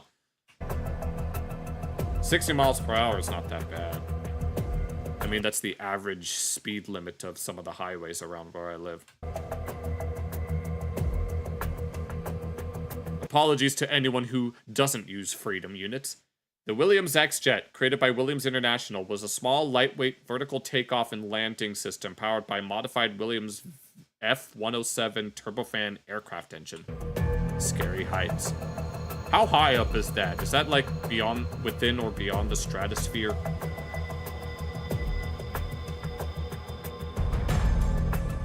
Nicknamed the Flying Pulpit, it was designed to be operated by and carry one person and controlled by leaning in the direction of desired travel and adjusting the power. I need one of these, so that I don't have to deal with traffic anymore.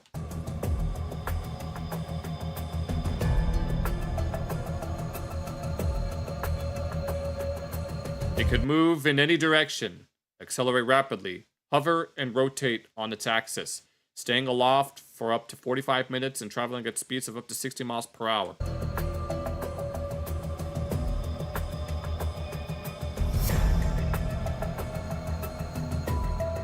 And it even came in other colors, huh? The military decided that the 30 to 45 minute running time per fuel load was not useful for missions of any kind.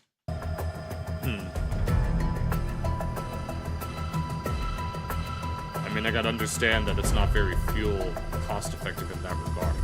But wait, is that all? What about its use for civilian recreation? Exactly. This magical hovering floating device was never even considered for any kind of commercial product. It just vanished. When the world needed it most, it vanished.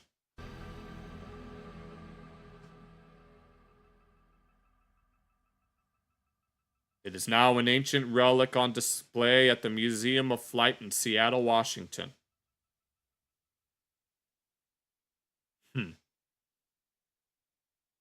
I'm just saying, the car companies...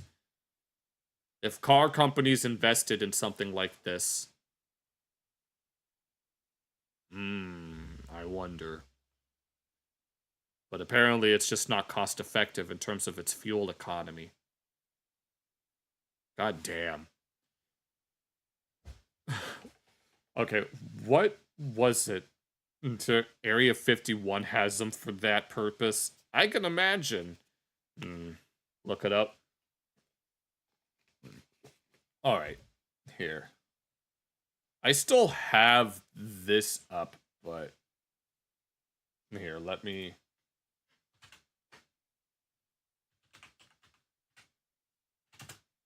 William, I don't even.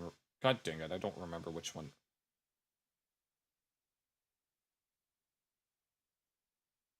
There it is. Williams X-Jet. For sale. Someone just has it for sale, huh? Oh yeah, I'll get to the Sam Hyde thing in a moment. Did you want me to look for the... Yes. Yeah, I'll look at the Sam Hyde thing. Just give me one moment. I want to check this out. You want me to check the wiki article? Created by Williams International, small single-person lightweight VTOL craft with this. Yeah, we just read that. The flying pulpit for its shape. Other VTOLs developed international jet... Developed in 1969. Turbofan. A U.S. patent was issued. Technical information available in Patent and Trademark Office. It's a very, very small article. I can understand why. I'm pretty sure there are a lot of people that want one. Let's be real. But I want to... Apparently it came in these colors, huh? And these are the... The fact that there's very little information... No, don't do that. Why did it do that? That wasn't supposed to happen. But the fact that it's... I can understand the fact that it barely even has anything. But we're going to look at the... What was it? Sam Hyde calls out... Okay. Sam Hyde HASAN call out. Okay, I think it's this one by... Kakatopi. You got anyone you want it's this video. Oh, I've seen this before. to call out in the heavyweight division? Oh, you know it, lad. You know that HASAN Piker? I'm coming to kill you! Oh, good lord. In Los Angeles, at your house! Or in the ring? No, in real life. I'm going to stalk him and become obsessed with him. And wear his makeup. And his dresses. And use his skin as a coat. Like the ancient Irish did. The ancient Irish. Well, that's your winner, Sam Hyde! Yeah, I've seen this clip already, so no big deal on that regard, but shit. Well, there we go, we saw it. No, I was like, I know I heard that name Sam Hyde before, but I don't exactly remember who or what it was. It's that guy. And when I saw that, I was like, oh, it's that clip. All right. Let me think about what the next things that we're going to look at are. We've seen that. We still have to get to this. Imagine if he accepted. Yeah, like hell he's ever going to accept that. Yeah, that's not happening. He's too much of a bitch. HASAN is too much of a bitch to ever do something like that. Yes, he's a meme at this point. I don't know that much about Sam Hyde, so I can't really comment on it per se. If nobody else has any, put his face, change his name based on what happens.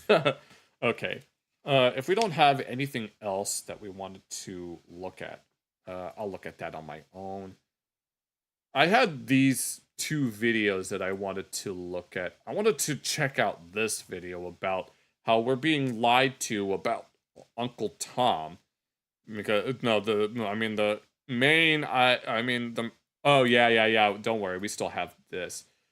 We can always look at these other things on Friday, so it's no big deal. We can look at why so many people disappear in Alaska. Everyone will get their fair share this time. We can look. As long as we can get through the shot up a mall in Russia. Samuel Hidienko. Okay, that's weird, but yeah. What about the Wikipedia article?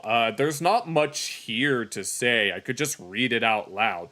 The William X jet, created by Williams International, was a small single-person, lightweight, vertical takeoff and landing VTOL aircraft powered by a modified Williams F-107 turbofan aircraft engine, designated WR-197. After some minor modifications, the vehicle was nicknamed the Flying Pulpit for its shape. It was designed to carry one operator and to be controlled by leaning in the direction of the desired travel and by modulating engine output power. It can move in any direction, accelerate rapidly, hover, rotate about its axis. Oh, this is just a copy, one-for-one copy of in that video.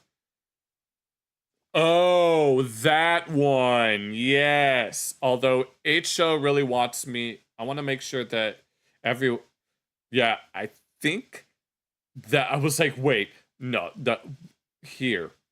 I kind of want to get through this just so H has their recommendation. What if well, no, you're not. Don't say.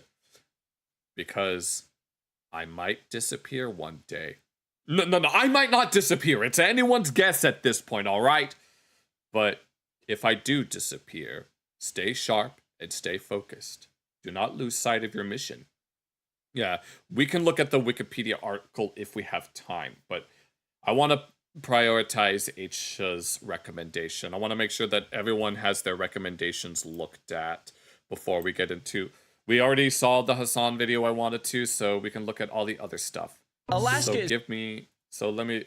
I'll try to comment on this as best as I can. So we will get into the other videos I have if we have time. I do want to get through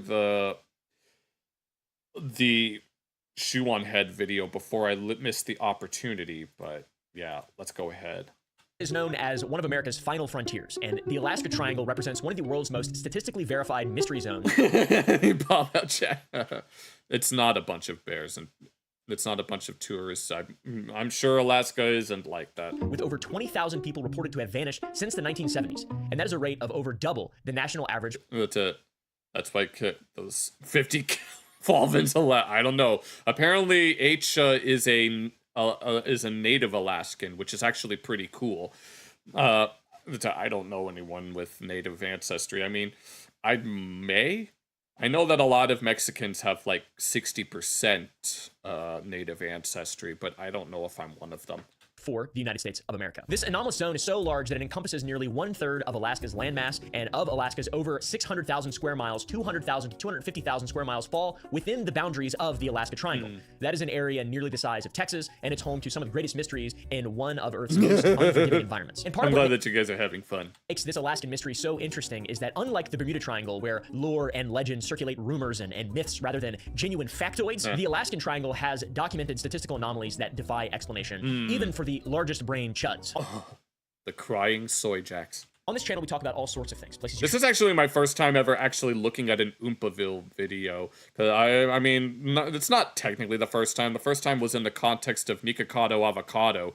Then there was another one involving Mr. Beast. Ancestry in the Americas. Yeah. A lot of people like to claim native ancestry, be it like 1/16 or I don't know. Go, conspiracies, current events, nothing is off the menu. And in the past, we've covered the mysteries of Antarctica, but we've mistakenly ignored the mysteries right under our nose that absolutely deserve the same level of coverage. These are the terrifying mysteries of Not Alaska. many bear attacks here. Died on the toilet. Caught Yakuza smuggling. One of the Classified-ish. This reminds me, we have to look at Wendigoon's JFK files video at some point. Haunting figures is that 4 out of every 1,000 Alaskan citizens disappear annually, which is more than double the national average. I probably have met 1,000 people in my life. I almost have 1,000 friends on Facebook. Maybe I don't. Maybe I have 400 and something. 400. I was homeschooled, okay? 4 of them are gonna go missing in Alaska. Are you shitting me? That's like It's just that Aisha has Alaskan native ancestry, like not like white American, but native, I'm assuming. 1986. Actually, I'm 1% Italian. Health book that I had when I was homeschooled that said 1 in 5 people have AIDS. Yeah, it's not that kind. I don't think I have any of that. I think that's true. Well, my mom's maiden name is Italian, so because I know a lot more than 5 people and I don't know anybody with AIDS. I know a cat with FIV. The region also experiences magnetic declination variations of up to 30 degrees. If you don't know what that is, welcome to the club. Which makes it very difficult to navigate. And electronic equipment routinely fails in specific areas, even causing experienced pilots with 10,000 plus flight hours to vanish without distress calls. The borders of this mysterious region fall within the straight lines you'd run on a map from Juneau, Alaska to Anchorage, Alaska, and finally to Utqiagvik, which is the northernmost city in the United States of America, and a very cool word. Within the triangle, some facet of nearly every Alaska-based mystery can be found. There are cryptid sightings and legends scattered throughout the region. UFO sightings astound military officers and are even captured on radar. And countless aviation disappearances plague the Alaskan skies, including U.S. representatives investigating the assassination of JFK. I like to call this the CIA zone because I'm heavily once again, we have to look at that video at some point. Implying the CIA killed The rate of accidents in Alaska is also disproportionate to the rest of America, and the increased accident rates have been used by U.S. Senator Dan Sullivan as a talking point in his push for Alaska to accept the Big Beautiful Bill and upgrade their aviation safety. You can see this on page 10 of the Big Beautiful Bill. The region also overlaps with reported energy vortexes and ley line intersections, which are documented worldwide and can cause time distortions as well as visual and auditory hallucinations, according to some people charging amethysts in their back pockets. We have to have the magical, we need to use the power of the unbreakable crystal. Right now, watching this video. By the way, I'm speaking to you. Press the like button. Indigenous folklore and warnings about specific areas line up with electromagnetic anomaly maps, as well as theories ranging from natural phenomena to interdimensional portals. Guys, this is you wouldn't happen to know anything about that, would you, Aisha? Real, but it's important. Speaking of which, do you know what tribe or nation that you belong to? To ask the question, does fact fuel fiction or does myth manifest mystery? New Upaville quote, all around the world there are legends of animals, creatures, beasts, and monsters that are believed to hide from humanity in the depths of vast forests or among the slopes of towering mountain ranges or anywhere that they can carve out a secluded nook to call their own. Take the Bigfoot and Sasquatch, for example. Interdimensional time travelers. These big hairy sumbitches are rumored to hide from mankind, roaming the Pacific Northwest, keeping to themselves. The Mothman is associated with Point Pleasant, West Virginia, and is said to have appeared only to offer disaster prophecies. You can check out our Mothman video on that if you would like. Or not. Or take the cannibalistic Wendigo hunting grounds in the original Algonquin territories that prey on hikers who get lost in the wilds. The Alaska Triangle is no stranger to such legends and rumors. A whistling cryptid of their own stalks the coasts and forests. It's the freaking giant otter creature? Forests of this beautiful area. The Kushtaka, or land otter man. Oh, okay, I figured it was presents Alaska's most documented and disturbing indigenous legend, with consistent accounts across the Tlingit, Tsimshian, and Dinaina peoples describing shape-shifting beings that lure victims to transformation or to death. The Tlingit people have lived on in the Alaskan and Canadian coast for over 10,000 years, their diet consisting primarily of fish, with exclusive fishing areas playing a crucial role in their survival, with their waters teeming with food, but also being willing to eat berries and whatever animals that they could responsibly hunt. Relationships with the Tlingit people varied in friendliness, with trade between groups being common to exchange valuable goods for resources that were normally inaccessible to them, and the Tlingit would trade dried fish and otter fur for caribou skin and copper, amongst other things not found on the coast. And while occasional conflict would bubble that's cool. up with their neighbors, resulting from territorial disputes and infringement on their fishing grounds, beyond the rivalries they found within their own species, another predator would prey on the Tlingit people. It was a predator that was both spiritual and supernatural to them. And to the Tlingit people, reincarnation is a part of their circle of life, as they are also matrilineal, and they establish their place in society based on the status of their mother and her brothers. So if during your life in the Tlingit you are satisfied with your place in the hierarchy, then upon rebirth, it's important to you that you be reborn into the same female line. And the Kushtaka, according to legend, breaks the line by trapping your soul. And like we mentioned, the Tlingit would trade otter furs, meaning otters needed to be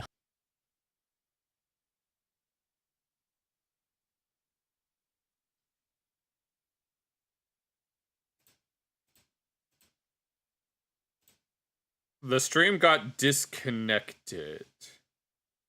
Are you guys there? I got a message saying that OBS disconnected temporarily. If you guys are there, you can let me know. Shapeshifters that would disguise themselves as otters, turning the Tlingit hunters into the hunted. So the Kushtaka might lure you with the sounds of women or children in distress, such as screaming, crying, or moaning, which could lead you to believe that someone might need your help and incentivize you to render aid, therefore making yourself vulnerable. And groups of Kushtaka could take the form of a group of men, perhaps even people you knew, like a trusted friend, to lure you deep into the wilderness. And once they have you where they want you, your fate is sealed. And while they can appear human or like an otter, legend also suggests a hybrid form with a humanoid body topped by an otter's head and whiskers, with the hybrid having bare fangs and long claws that could tear you to pieces. And they may even turn you into a Kushtaka yourself, which is a transformation that the soul cannot survive, which will then prevent reincarnation, which is an essential spiritual aspect of the Tlingit's views on the soul and the afterlife. Tlingit bud, come on now. The Kushtaka are a cryptid species that legend portrays. I'm sure plenty of creatures make weird noises when they're in heat.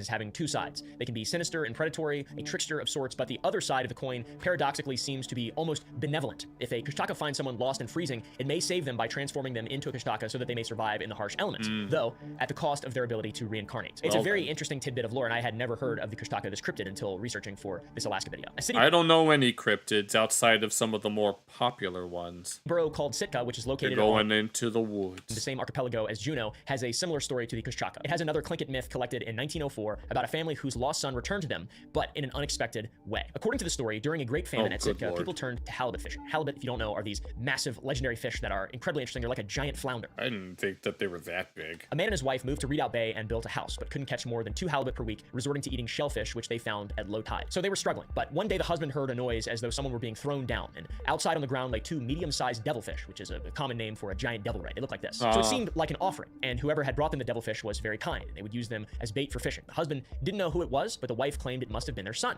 who had drowned the year before. And the mother believed the son had done it, taking pity on them, seeing how like poor they were. halibut. The 2 devilfish caught 2 halibut, which accomplished a whole month's Damn, those are fucking huge. I didn't think that a halibut was that big. worth of fishing in just one morning. And then that night, while cooking the fish, the wife heard a whistle and called out, "We have longed for you, my dear son. Come in. Don't whistle around us. We have been wishing for you the last year. So do not be afraid. It is only your father and I. Come in." And suddenly, someone was seated opposite the husband and wife, face covered by their hands. And while the person would breathe, a whistling sound could be heard. And when the father asked, "Is it you, my son?" the Kushtaka said, "Yes." It's giving me goosebumps. Just gonna be real with you guys. And outside, more devilfish awaited the couple. So their lost son had returned to take care of them in a different form. And the next morning, while it was still dark, the son and father went fishing, and the son, now a Kushtaka, used his great strength to propel their canoe out to the halibut ground. And the son, not wanting to be observed by his father, told him to cover himself with a blanket, though the blanket had a hole, and through the hole, the father saw his son leap into the water without moving the canoe to hook halibut on the lines. And the son even speared a seal to add to the pile of meat before leaving his father to run deep into the woods. Then, after repeated visits during which the father and son would fish, the son eventually let his parents see him plainly. He had a round mouth and long hair down to his butt, and he only ate raw fish. He had gone beast mode. As a result of these encounters from the friendly Kushtaka, So he became like a wild child?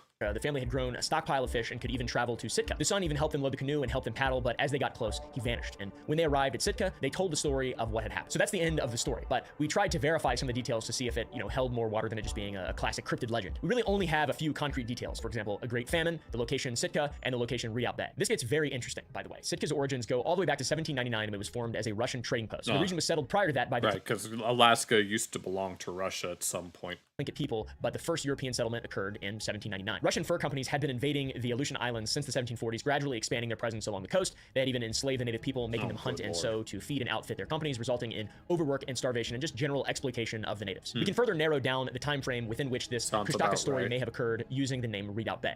Redoubt Bay was named by Captain Tebenkov of the Imperial Russian Navy in 1852. So we have that information, and then we find that Sitka's city government failed in 1870. I don't remember what they sold it for. Which led to poverty in the last remaining of the original 5 Alaskan posts. And during the 1870s, the Tlingit people weren't starving, but the Russians were.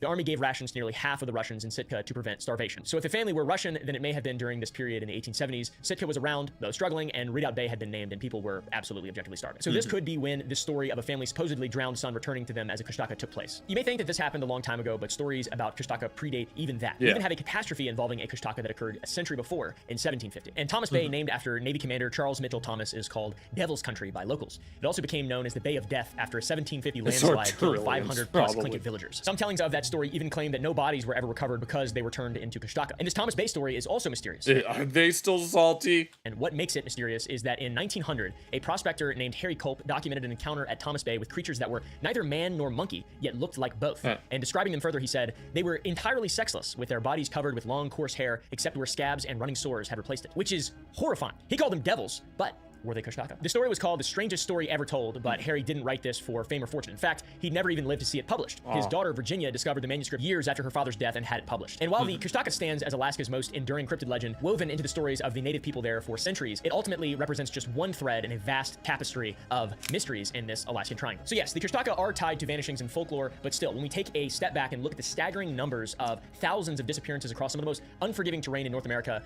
Oh, I think I heard about that. The Kushtaka can't possibly be held accountable for all that. All right, that's Alaska belongs to us because we said so. Too many people gone. Even more telling, the legend does nothing to explain one of the Alaskan Triangle's most chilling mysteries, the sheer number of aircraft that have disappeared without a trace. Kushtaka may hunt the coast and forest, but they can't fly. At least I don't think they can. 75 years ago, on January 26, 1950, a Douglas C-54 Skymaster took to the skies carrying 44 people, and it was never seen again. It's one of the most significant single-incident military losses in Alaska's history and exemplifies a pattern of similar aviation mysteries in the area. The aircraft, with registration number 427... We should do a deep dive into Malaysian flight, whatever it's called. 2469 was owned by the U.S. Marine Corps and piloted by First Lieutenant Kyle E. McMichael. It disappeared during what should have been a standard flight along the flight path established during World War II, known as the Amber Airway No. 2 over Canada. You can see a map of this here. Obviously, there was plenty of flights during this time. Everybody knows the fastest way to reach Europe is through Canada. Aboard the C-54 Skymaster was its crew of 8 and then 34 U.S. servicemen and 2 civilians, the pregnant Joyce Esp and her infant son, Victor. Joyce and Victor were the family of U.S. Air Force Master Sergeant Robert Esp. Once again, this flight should have... Of course they are. It's Rustland. Been a routine flight. It was 8 hours and 30 minutes in the air at an altitude between 10 and 11,000 feet. Should have been an easy journey for a plane with fuel for over 13 hours. And the plane departed from Elmendorf Air Force Base in Anchorage, Alaska to Malmstrom Air Force Base in Great Falls, Montana. That was its destination. But engine problems during its initial attempt to take off forced it to remain at Elmendorf for the duration of repairs. And when those were finished, it seemed as though all should have been fine, but for some reason, it obviously was not, because we're talking about it a long time later on. Of course. Why wouldn't it happen if we're just talking about it now? The Overville YouTube channel. It's not a laughing matter. It's very sad. The last report from the aircraft indicated that things were going quite well. It was flying around 10,000 feet over Snag, Yukon, and that is when the plane completely vanished. Then came Operation Mike, and this was the name given to the joint U.S.-Canadian search for the missing aircraft, which became one of the most extensive joint searches covering 165,000 square miles. In the day immediately after the disappearance, it was believed that the plane could have crashed near Watson Lake, Canada, which is here compared to the Yukon area, and report after report sharing the results of various searches, they all came back negative. Message 137 concludes, missing C-54 number 2469 search results for past 24 hours nil. Weather improving in Whitehorse area, search continuing. Message 145 concludes, negative results from search missions for missing C-54 number 2469. Search continuing. Message 9 concludes, results of search missions for missing C-54 number 2469 negative. Search continuing. Message 17, results of search missions for missing C-54 number 2469 negative. Search continuing. They repeat over and over and over again without any success. They all begin and end with the exact same thing. Results negative, search continuing. No trace had been found, and it was presumed that the aircraft was down somewhere in the area that they had searched, but simply wasn't visible due to the impossibility of 100% visual coverage with terrain and fauna looking like this. It is a beautiful, unforgiving area. That is a very beautiful place. A couple of possibilities suggested within the realm of reason. It is possible to pass over an aircraft in mountainous and coniferous country many times without ever sighting the crash. Even when the location of a crash is known, it's possible to just not... Have I not heard of that? I haven't been keeping up with that for a while. See the fucking thing. It's also possible that the crashed aircraft was buried in deep snow. The search was extensive and ongoing for quite some time before it began to scale back. And one particularly alarming event led to the search for the Douglas C-54 Sky... Searching for a reliable used sedan? No, I'm not. Shop the area's best selection of affordable vehicles at Master 4272-469 being reduced until it was eventually called off entirely. On February 13th, only 2.5 weeks after the... I'd rather talk about things that are related to the video, if that's okay. It's kind of hard. I'm having a lot of trouble commenting on this video, and I've just been commenting on chat. Disappearance of the 44 people aboard the missing C-54, another plane would go down in the same region. I know about the, that one operation where they attacked some place in the formation of a man's thingamajig. The main difference between the first plane and the second plane is that the second plane was carrying a nuclear bomb. What really blows my mind is how many times this has happened, where a military aircraft just crashes and there is a nuclear bomb on board. Whatever. So there's just some bomb somewhere in the middle of Alaska. In North Carolina, they dropped one, dude. I mean, how? How is that a thing that's ever happened, ever, once, a single time in history? Hey man, the plane went down. Oh, you mean the plane carrying the nuclear world-ending bomb? Shit. Okay, that sounds good. Who made the plane? SIG? Get it? Because a lot of you probably don't get it, and it's not even a good joke. The people who do, who are in the know, probably don't even get that either. But anyways, in the United States during the 1950s, the beginning of the Cold War, the U.S. was looking to refine its capabilities to deliver nuclear weapons around the world with intercontinental bombers. This is pre-ICBM. This is ICB. Intercontinental Bomber. Yeah. Okay. ICBA, Intercontinental Bomber Airplane, as opposed to the brand new train-powered ICBMs from India that we're witnessing, which is incredible. By the day, in the 50s, the Cold War was intensifying, and the United States military sought to be prepared for the absolute worst. The Soviet Union and the US were both scaling up their production of nuclear weapons, but were restricted in reach by the limits of aviation flight distances, as well as just the difficulty of having an airplane go into enemy territory without just being shot down. For example, the Enola Gray B-29 Superfortress that dropped the Little Boy atomic bomb in Hiroshima took off from Tinian Island, which is located approximately 1,500 miles. Oh my god, I'm getting flashbacks of Barefoot Gen. southeast of Japan, and it made a round trip of 3,000 miles. So it seems like a long distance, but in reality, that's very close. That's a drive from Texas to Virginia, for example, which I've done about 300 times. 1,500 miles is not that far, especially during wartime with two, advanced, far-reaching countries. Even though this isn't even that far, the plane still had to be overloaded with fuel, and the overloading of fuel made takeoff crashes even more common during wartime as well. The Convair B-36, aka Peacemaker, was a 10-engine intercontinental bomber that was supposed to change things. This big motherfucker had a range of 10,000 miles and could carry 86,000 pounds of bombs, both conventional and nuclear. Naturally, wanting to know that this would be viable, a test run was inevitable. And on February 13th, 1950, Flight 2075 took off from Eielson Air Force Base near Fairbanks, Alaska, with a Mark IV atomic bomb in tow. And by the way, even though it's an atomic bomb, it's still a nuclear bomb. Single guy in my comments who always comments on my videos whenever I talk. Yeah, they kind of did they?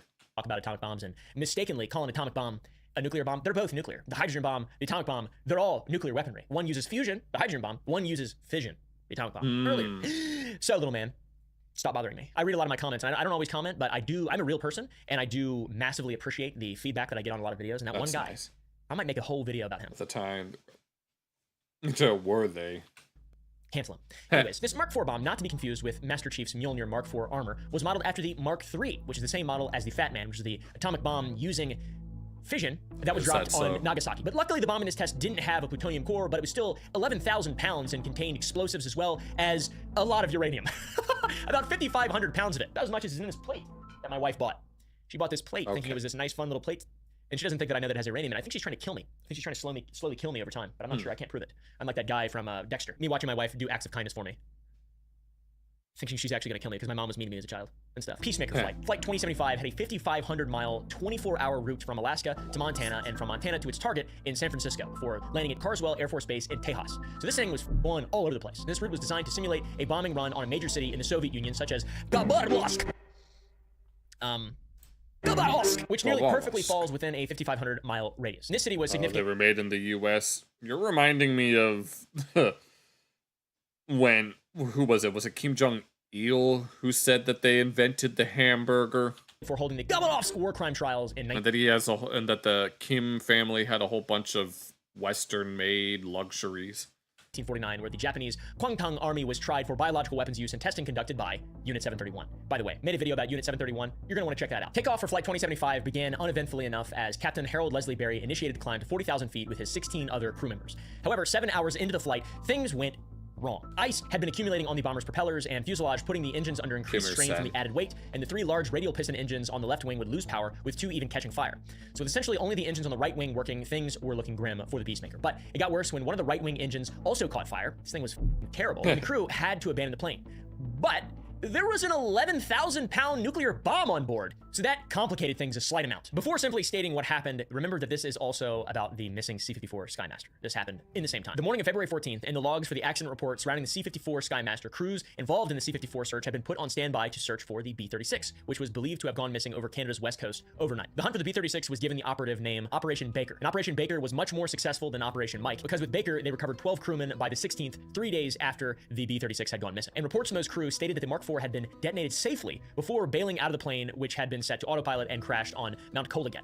So the Soviets just relied on the U.S. I'm having a lot of trouble commenting on this video. Missing crewmen were I don't really know what to say in response to what's going on here. Presumed to have landed in the frigid waters where they soon succumbed to nature. So one might think that if they managed to recover all surviving crew of the B-36 by the 16th, then they could pivot back to the missing 44 folks on board the Skymaster and all the family members and servicemen and all this stuff, right? You're good. Wrong! On February 16th, 1950, another plane would go down. This one was a Royal Canadian Air Force Douglas Dakota 3, registered as 664. There were no fatalities in this crash, with the only injury being a sprained ankle, but still, resources from Operation Mike were being utilized to evacuate personnel on board someone just RCAF messaged Dakota me. 664. And the next day, on February 17th, 1950, the signal had been received to cut down on Operation Mike, with only a small force being left in place to chase down rumors and reports of this mysteriously missing plane. Some of the rumors and reports that they left a team in place no worries, guys. You're all for example, good. a few weeks before, on February 2nd, 1950, an unsigned report intended for Air Force personnel told search and rescuers to search near Great Bear Lake at a river junction where some of the crew sheltered in the body of the plane, though provisions were running short. You see, on February 3rd, 1950, a French-Canadian prospector visited the HQ for the search. He claimed to have extra-sensitive powers and was receiving shockwaves from metal objects from the missing C-54. Part of me kind of just wants to stop watching because I feel like that I'm not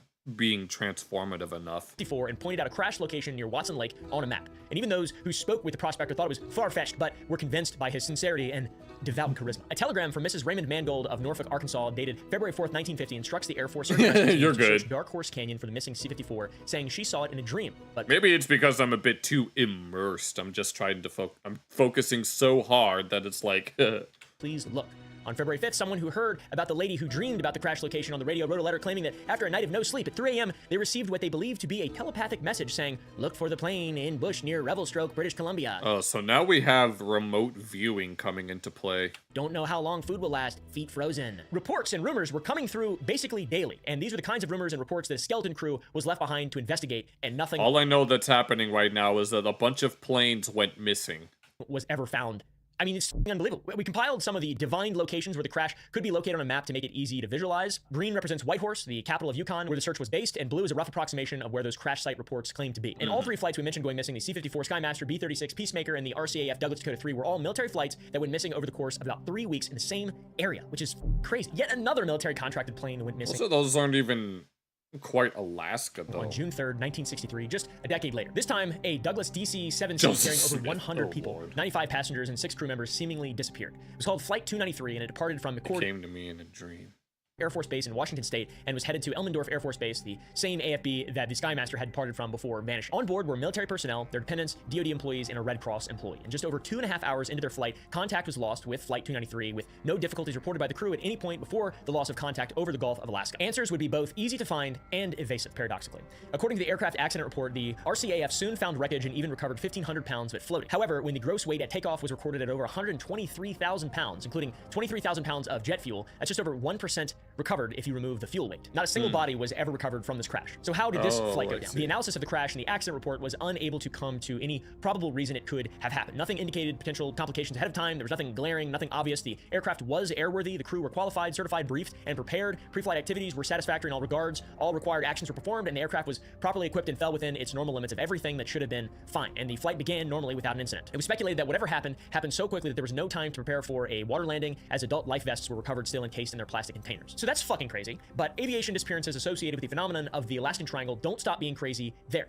One disappearance that could have massive implications on modern conspiracy theories began. Oh, okay. Maybe I'll be able to comment on this. In the Alaskan Triangle back in 1972. On the morning of October 16th, 1972, House Majority Leader Hale Boggs and Alaska Congressman Nick Begich Sr. boarded a twin-engine Cessna 310. Oh, I see. So now we have government officials involved. For what should have been a routine 3.5-hour flight to Juneau. This disappearance left behind a terrifying mystery riddled with contradictions, confessions of murder, and connections to the JFK assassination conspiracies that Okay, now this is something that I could probably comment on. Persist over 50 years later. So Thomas Hale Boggs Sr. wasn't just any congressman when he disappeared. He was the House Majority Leader and the leading contender to become Speaker of the House. Here's a visual for you visual learners to understand what exactly he's kind of an important guy, to be honest. Having served Louisiana's 2nd District for 14... See, if all 200 and something members of the royal family died, Master William, she would be the next Queen of England.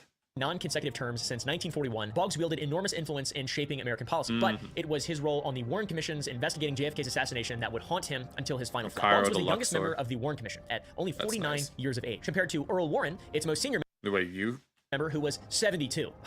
Boggs was appointed on November 29th, 1963, just days after JFK's death. And the Warren Commission, if you don't know, to say the least, was highly controversial in the adoption and endorsement of the lone gunman theory, believing that Lee Harvey Oswald had fired all 3 shots, left many unhappy both then and especially now. The Commission, especially now, no, we have to take a look at those files. Failed to explain various simple fundamental circumstances of the assassination, but this video is not about that. Okay, guys, we won't get into that here, but supposedly, while Boggs had publicly signed the report in 1964, alleged private accounts revealed conflicting beliefs. His son, Thomas Hale Boggs Jr., later revealed that the FBI showed his father dossiers compared to discredit Warren Commission critics, including photographs of sexual activity and reports on alleged communist affiliations. So what the hell? Sexual activities? I know that apparently the KGB in Cuba was involved. Essentially, if you didn't like the lone gunman theory, then here's porn of you.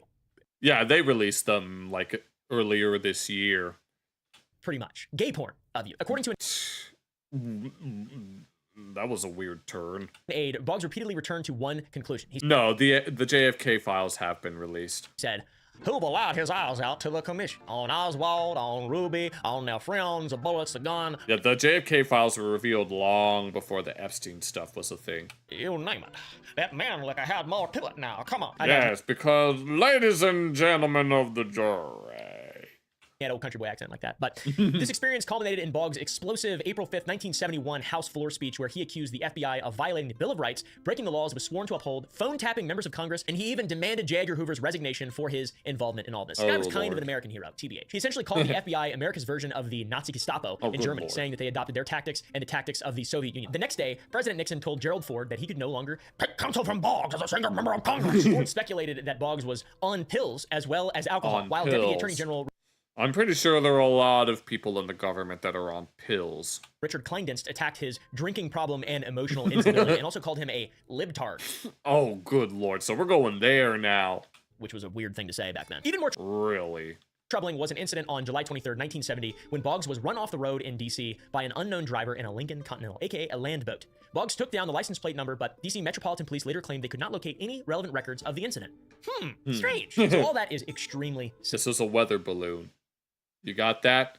It was a weather balloon filled with swamp gas from Uranus.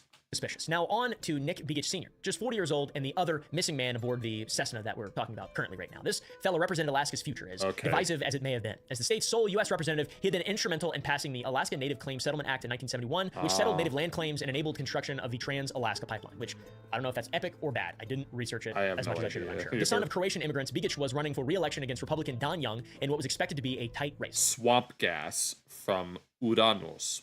It's a weather balloon filled with swamp gas from Uranus. Ironically, he would be posthumously elected only to have Young win a special election on March 1973 and hold the seat for the next 50 fucking years. Which partisan side wants term limits? Which partisan side thinks that holding a seat for 50 years is insane? 50? Right, I think Congress has unlimited terms. Don't quote me on that. Timing of the October 16, 1972 flight disappearance has some layers of dark irony. Allegedly, just 2 days earlier, pilot Robert Thomas reported that this airplane had a malfunctioning de-icing system, in which he claimed it was sometimes working, sometimes not working. Sometimes, but not always, huh? Now, sometimes. That means sometimes. Either this critical safety information never reached the pilot of the aircraft, Don Johns, or he chose to ignore that shit. You see, Don Johns had published an article in Flying Magazine titled Ice Without Fear, showcasing his confidence in handling some ice without fear. In IWF, Johns says that icing inspires the crazies and a lot of airmen, but in his opinion, most of it is crock. With over 17,000 flight hours, Johns was no amateur, but he had a reputation for being somewhat anti-authority and potentially overconfident. Given his death in an airplane, probably from icing. Plus, he had experienced 2 prior forced landings, including one just 8 months earlier due to oil pressure loss and extreme cold. And at 6:56 a.m., Johns called for a weather briefing that should have canceled the flight. Portage Pass was forecast closed with moderate rime icing predicted from 6,000 to 15,000 feet. And 20 minutes before the departure, a U.S. Air Force helicopter attempting the same route reported moderate severe turbulence at 500 feet and headwinds of 55 knots and broke into overcast clouds at 200, 300 feet above. This pilot abandoned his flight through Portage Pass, which was the same pass Johns was to take Boggs and Begich through. Despite these warnings, the N1812H departed Anchorage at 8:59 a.m. with 4 souls aboard. Johns, Boggs, Begich, and Russell Brown, which was Begich's 37-year-old aide. And at 9:09 a.m., Johns made his last radio contact, filing an airborne flight plan and confirming affirmative when asked about emergency gear. This was a lie. The plane carried no emergency locator transmitter, despite Alaska law requiring them as of September 6, 1972, just 5 weeks earlier. And the required survival gear... Okay, I see, Boomdo. Food, axe, firearm, fishing gear, snowshoes, and sleeping bags... God damn it. ...were also completely absent. This guy didn't plan on crashing, let's be real. And 10 minutes after that final transmission, the aircraft would have been entering Portage Pass, where they were never heard from again. Residents of Whittier, just south of Portage Pass, reported hearing a small plane around the time the N1812H would have been overhead. And what followed was a very important search and rescue operation because of the people who were on board, 2 congressmen. This operation lasted 39 days and covered 325,000 square miles, an area larger than South Carolina. There were over 140 aircraft, including an SR-71 Blackbird spy plane personally ordered by Nixon, dozens of Coast Guard vessels, and hundreds of ground personnel. They flew over 1,000 missions, totaling 3,600 hours of flight, and found nothing. But the search did accidentally locate a plane that had been missing for 17 years, but found no trace of the one they were actually looking for. What's disturbing is that they reported anomalies. No, I mean, if we're talking about Alaska is the biggest state in the country, so I'd imagine it would be very, very difficult to find something that's like the size of a house. Immediately. Multiple emergency beacon signals were detected, one for 40 minutes near Juneau the day after the disappearance, another 150 miles northeast of Anchorage in the entirely wrong direction. Yet, the plane supposedly carried no ELT, which was transmitting these signals. Ham radio operators in Northern California reported hearing transmissions from survivors in the hours following the disappearance, which the Air Force dismissed as hoaxes, despite the operators' insistence that they had heard genuine distress calls. An anonymous tipster contacted the Coast Guard claiming to know the exact location of the crash using experimental electronic equipment. Now that guy sounds full of shit, but the FBI found the source reliable, with an agent noting he appeared rational, extremely intelligent, but somewhat strange. And he looked a little something like this. That was a joke. That was a big bada bing, bada boom joke. That was Dr. Parkenstein. I don't know TikTok. who that He was is. not alive in 1972. But if he was, he would have been rational, extremely intelligent, and somewhat strange. TBH. How long is this video? On November 24th. That's a real good question. We've got like 1972, the day after Thanksgiving, the search was officially called off as efforts were redirected to hunt for a twin-engine plane that disappeared while flying the same route carrying 2 Californians. The official NTSB report claimed the plane lacked de-icing equipment, which supports the theory that icing caused the crash, which that makes a lot of sense to me. I don't know shit about flying little tiny dumb airplanes, but, you know, also the whole Warren Commission thing, that, it seems like maybe they, you know, those guys were better off dead for the incumbent government. But they searched for them so much. They searched all over for them and stuff. The icing remained the accepted explanation for this disappearance for decades until investigative journalist John Walczak, which I don't know how to say that word, John Walczak reported in 2020 that N1812H actually had both de-icing and anti-icing equipment installed. And this revelation, if true, demolishes the weather-related crash theory. Also, if it had been the result of a gradual buildup of icing, wouldn't there have been time to radio that there was trouble potentially, or was John's just extremely confident? I'm not sure. Now, this is where things take a massive turn for the conspiracy. Let's go. Really freaky. On November 8th, 1994, in Pima County Jail in Tucson, Arizona, convicted murderer Jerry Max Pasley made a stunning confession to 3 investigators. He claimed that in the summer of 1972, he had delivered a locked briefcase containing a bomb to Alaska on behalf of the Bonanno crime family. That's right, the Bonannos. So now the mob gets involved? The briefcase was handed to 2 men in Anchorage, and years later he was told it had been used to destroy a congressman's plane. Pasley wasn't just any criminal. He was deeply embedded in organized crime, having followed the Licavoli family from Detroit to Tucson in the 1960s, and he was linked to bombings in the late 60s, though he was imprisoned for gunning a man down in a hotel. Shit. The most shocking detail of all this is Pasley married Peggy Begich, Nick's widow, in March of 1974 to 17 months after her husband's disappearance. What? What the f, dude? According to Pasley, Peggy had met secretly with mob boss Joe Bonanno at Tucson's Kon-Tiki restaurant before her husband's disappearance. Despite Pasley agreeing to take a polygraph test, the FBI immediately shut down the investigation because they're the f***ing Gestapo. So the potential Of course they are. between the loss of Flight N1812H and organized crime and the organized crime connection to the JFK assassination raises some very serious red flags. Lee Harvey Oswald killed JFK and Jack Ruby killed Oswald on live TV. Yeah. Jack Ruby was a nightclub owner. What business did he have killing a presidential assassin? He's really... Are you sure that it's Jack Ruby's hat? I need to make sure that it's Jack Ruby's hat. Angry guy. I love America. America. I kill an assassin. I'm just waiting for that same thing to happen now. Now, rumors of Jack Ruby's Organized Crime Association were dismissed by the Warren Commission, having no evidence of a conspiracy after investigating Jack Ruby and his alleged illegal activities with members of the organized underworld. I don't know. Seems like a bunch of damn bullshit to me. Now, remember, Boggs completely disappeared and is now rumored to have organized crime connections through Pasley and Peggy and all this shit. But if we go back to the JFK assassination, Boggs signed the Warren Commission, seemingly endorsing its findings, but there were allegations of pressure, blackmail of Warren Commission critics, and Boggs later stated Hoover lied his eyes out to the commission on Oswald, on Ruby, on their friends, the bullets, the gun, you name it. If you look at it like this, it seems very, very, very fishy. What really happened? I have no idea. Was it a bomb? Did the Alaska Triangle's magnetic distortions drive them off course and they were consumed by a Kushtaka? I have no idea. The Triangle's history of swallowing aircraft whole defies explanation, and people go missing at an alarming rate in this area. The current rate of 2,250 missing persons per year is more than double the national average. 4 out of every 1,000 Alaskans go missing. This is compared to 6.5 per 100,000 nationally for the United States of America. The USGS College Magnetic Observatory uses instruments 1,000 times more sensitive than handheld compasses and regularly records significant magnetic disturbances in this area. And the magnetic North Pole's migration compounds navigation problems as well as it moves 15 to 25 kilometers northwest annually and sometimes shifts up to 50 miles in a single day due to solar wind effects. It feels wrong to write off such potentially impactful disappearances to just part of the mystery of the unexplained triangle because it also belittles the lost souls on board other flights who went down the region. But luckily, so we can assume that this is just a magnetic anomaly. Modern technology makes finding planes more feasible. GPS-guided deepwater sonar, drones, LiDAR mapping technology, ground-penetrating radar, advanced satellite imagery, all of these things could be utilized to search these areas and identify missing wreckages systematically. Climate change is also contributing. Melting glaciers are exposing previously buried aircraft, as demonstrated by the 2020 discovery of a military plane that was missing since 1952. Somewhere in the 75 miles of water between Whittier and Hinchinbrook Island, the N1812H likely rests intact, holding potentially some answers to whether October 16th, 1972 marked a tragic accident or the successful execution of one of American history's most audacious political assassinations. The technology exists now, and I hope you find it. Anyways, guys, thank you for watching. If you enjoyed this, okay, that's it for that. It was hard for me. It was very, very difficult for me to comment on this, so I apologize for not making this transformative enough, but I did my... Oh, it was only made like a day ago, but I'll leave the like anyway. All right, that'll be... I guess we can... We've got time. I think we have time for one more thing. I hope you all are all talk, no fun. Probably. I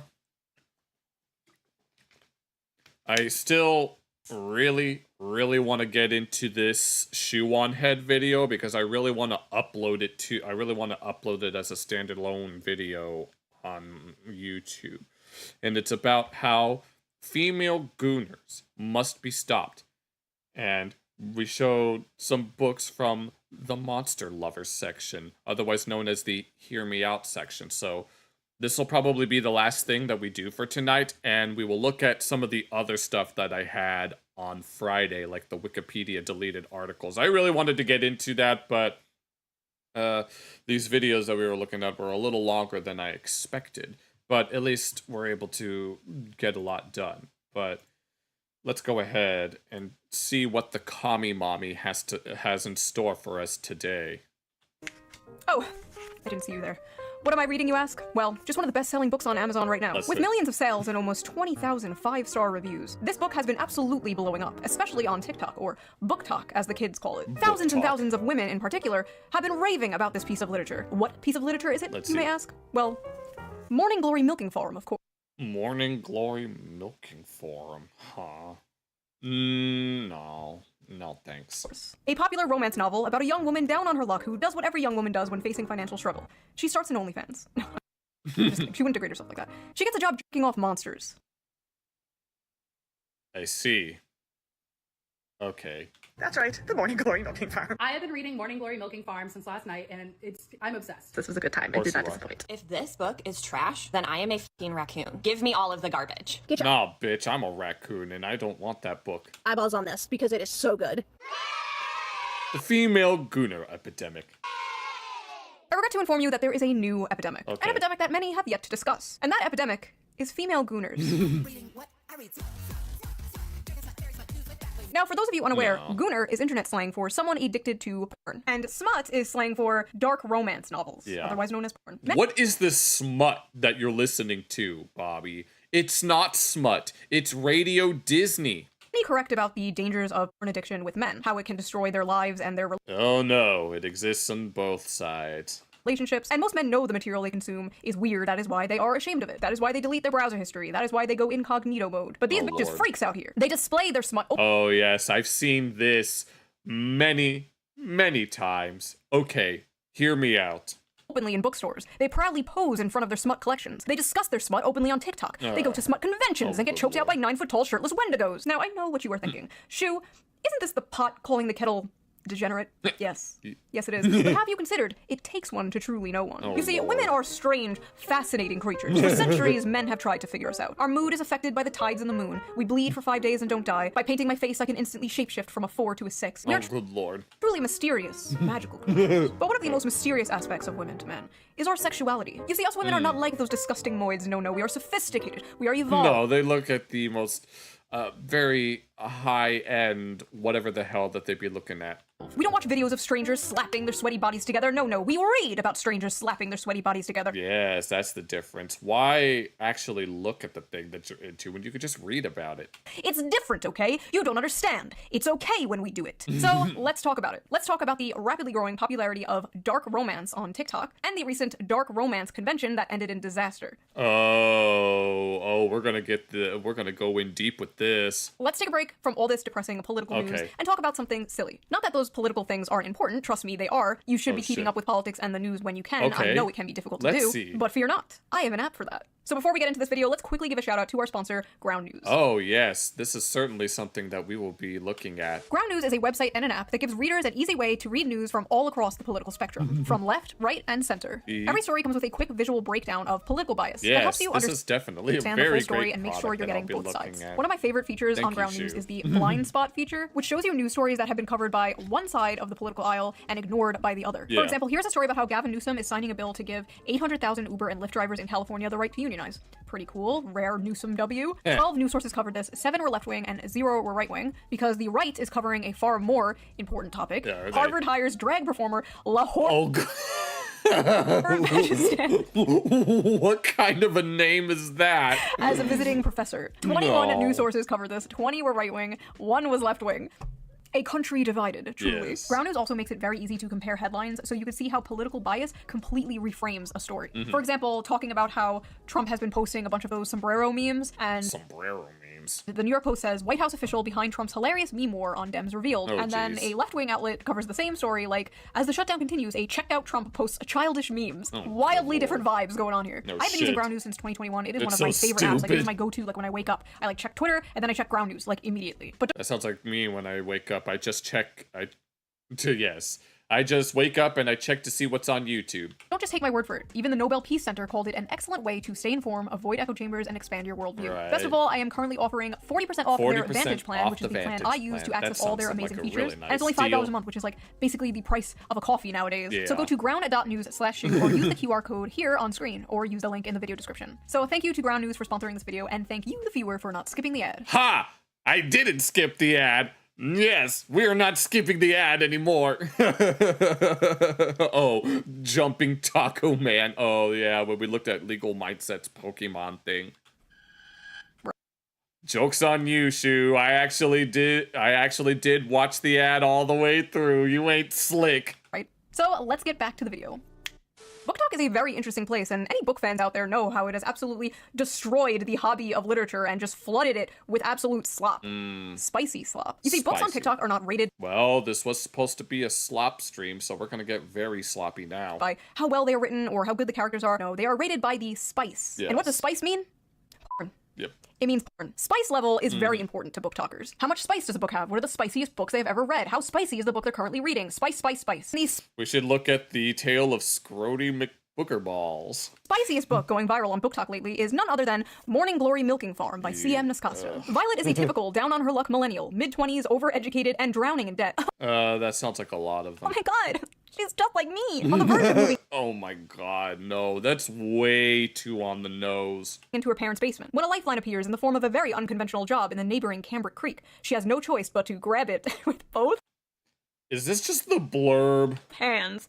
Morning Glory Farm offers full-time hours, full benefits, and generous pay with no experience needed. There's only one catch. The clientele is I don't even want to read the rest of that. grade A certified prime beef Ah.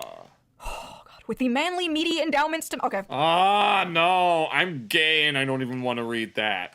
Morning Glory Milking Farm Oh. is actually a profound critique of late-stage capitalism Shut up. and toxic masculinity. Shut up, bitch. In this text, we see that the tingling sensation in her coochie is Shut up! Oh my god, no. I'm so glad we're watching this. actually the tingling sensation of a Marxist revolution. Oh, it's not. This is every fucking breadtube video to me, dude. This No, at least some bread tubers have at least some. No, even something said that they're not written by humans. Yes. is every Jack Saint video. So I actually No, read the is it? Freaking watch iDubbbz attempt to talk about something like this. No, Anissa will talk about it and make iDubbbz read it. book myself, and I'm not gonna lie, the 19th Amendment needs to be abolished. Oh, jeez. So, like I said, the story is basically this millennial named Violet, and she gets a job basically working at Big Pharma in Narnia, where they harvest Minotaur milk to make Viagra for human males. There's no way. There is no way that's the plot of the book. And I read the whole thing. Probably Oh my god, I don't want to read that. gonna be put on some kind of watch list. But listen, this is my job, okay? I'm not out here like selling feet pics or something. What I do is far more dignified and normal. Now let's take a look at some of these notes I Oh my god. Let's Oh see. my god. Big dick Oh. and ball. Oh my god. At one point, she says the term, and I quote, Wait, no. Oh my god. Wait. Wait. What did she say? the seam of his sack. What the hell does that even mean? So I'm reading this, and the whole time I'm thinking, like, okay, he probably has, like, a human head, right? He probably, like, looks something like this, like, you know, just a dude with, like, horns. Then I see the official artwork. I don't know. That's a cow. Bro is a cow. Bro is a straight-up cow. In a few parts, they're being I don't know. intimate, and it will be like, his hooves clip-clopped. There's no way that there's a line like that. Apparently it is real. My hooves will tear up your sheets.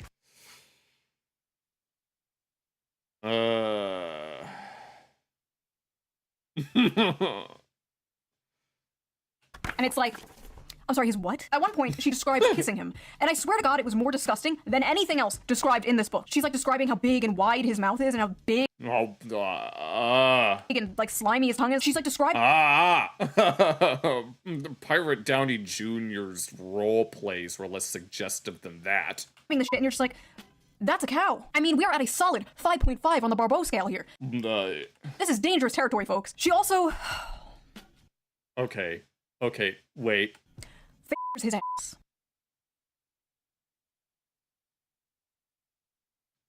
Yeah, he's gonna comment on it for sure, though.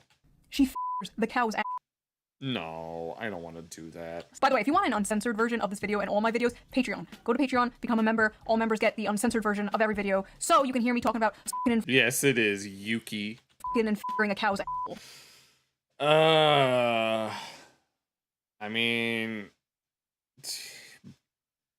when it comes to things like BoJack Horseman with all of the interspecies whatever, at least that's kind of just to be expected. But this, I don't know. Is that what you freaks want? Anyway, I like how in this fantasy world, student loans still exist. Like, we can imagine a world with minotaurs and humans in a relationship, but we can't imagine a world without student loans.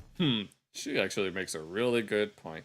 Sad. Oh, and he has one of those bull rings, like the nose ring theory septum rings. Oh, and in this world, that means, like, you're married, but apparently he's divorced. The man is divorced. This is a divorced cow with a cow ex-wife. The lore is deep, folks. The funniest part, though, has to be when they go on a date. I need to just read this to you. When the bill arrived, she attempted to pull a handful of carefully folded bills from her wristlet before he stopped her. No, that's absolutely not happening. Put that away. She'd not thought about it until the day after their first dinner together, realizing that in mortification that she ought to have attempted to pay her half. What kind of feminist are you? She asked herself. She couldn't remember the last time she'd been out and hadn't paid for her half, including her coffee date with Carson Tinsley. She had come prepared that night, several weeks of her tips smoothed and tucked into her wristlet. But I didn't even offer to pay half the other night and shouldn't have Violet. If the commanding rumble of his voice hadn't silenced her, the heat of his hand dropping to her knee would have. I don't want you to feel like I don't want you to feel that you don't have any agency here. I might be the one giving all the orders, but you hold all the cards. Your comfort is the only thing that counts right now. And if I overstep, I want you to know you can tell me so. But that's not happening. Don't think I'm unaware we're at different points in our careers. You can say no, you can say you don't want to see me again. You can tell me to stop coming to the farm when you're working. It's dinner, not a down payment of your time. But I'm in a position to comfortably spoil someone. So when you're with me, I'm spoiling you. End of story. She was a good feminist, she told herself. She was a good feminist, but apparently she's not good enough anymore. And she definitely couldn't be bought. But if he had suggested at that moment that he would have appreciated a blowjob, she would have fallen face first on his cock with an open mouth without a shred of hesitation. Oh my god, even if you had those kinds of feelings, why would you want to reveal those out loud? In every woman, there are two wolves. Or two bulls. Christian sci-fi. The strong, independent girl boss and the submissive, doting housewife. And in the presence of a masculine man, or a farm animal, she will fold like a lawn chair and instantly return to factory settings. It's dinner, not a down payment for your time. But I'm in a position to comfortably spoil someone, so when you're with me, I'm spoiling you. End of story. I said, okay, I highlighted that paragraph for myself. Of course you did. Aisle 5. So that's what I thought of it. But what did other people think of it? What are the reviews on this book? This book has a 4.1 on 4.1, huh? Amazon with 21,000 ratings and a 3.6 on Goodreads with nearly 60,000 ratings. 4 out of 10, not good enough, huh? Let's just read some random ones. Oh god. Here. Hear me out. Hear me out. Of course, it's just... Milking good time. Oh. Sweet and creamy. Oh, good lord. The spice is spicing. I was very leery of starting this because I thought it was just going to be porn. The plot is pretty good. The plot? The plot, huh? Please. This is like the new I read Playboy for the articles, like... Oh god. Yes. This piece of media here that happens to have a sexy character. I watch it for the plot.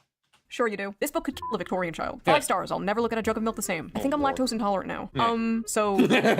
Ooh, that happened. Our eyes will never see the gates of heaven. 1 star, not a helpful guide. This book failed to teach me how to milk a cow, and now my family has no food for the winter. Oh, jeez. 1 star, accidentally ordered while on pain medication after an operation. Really?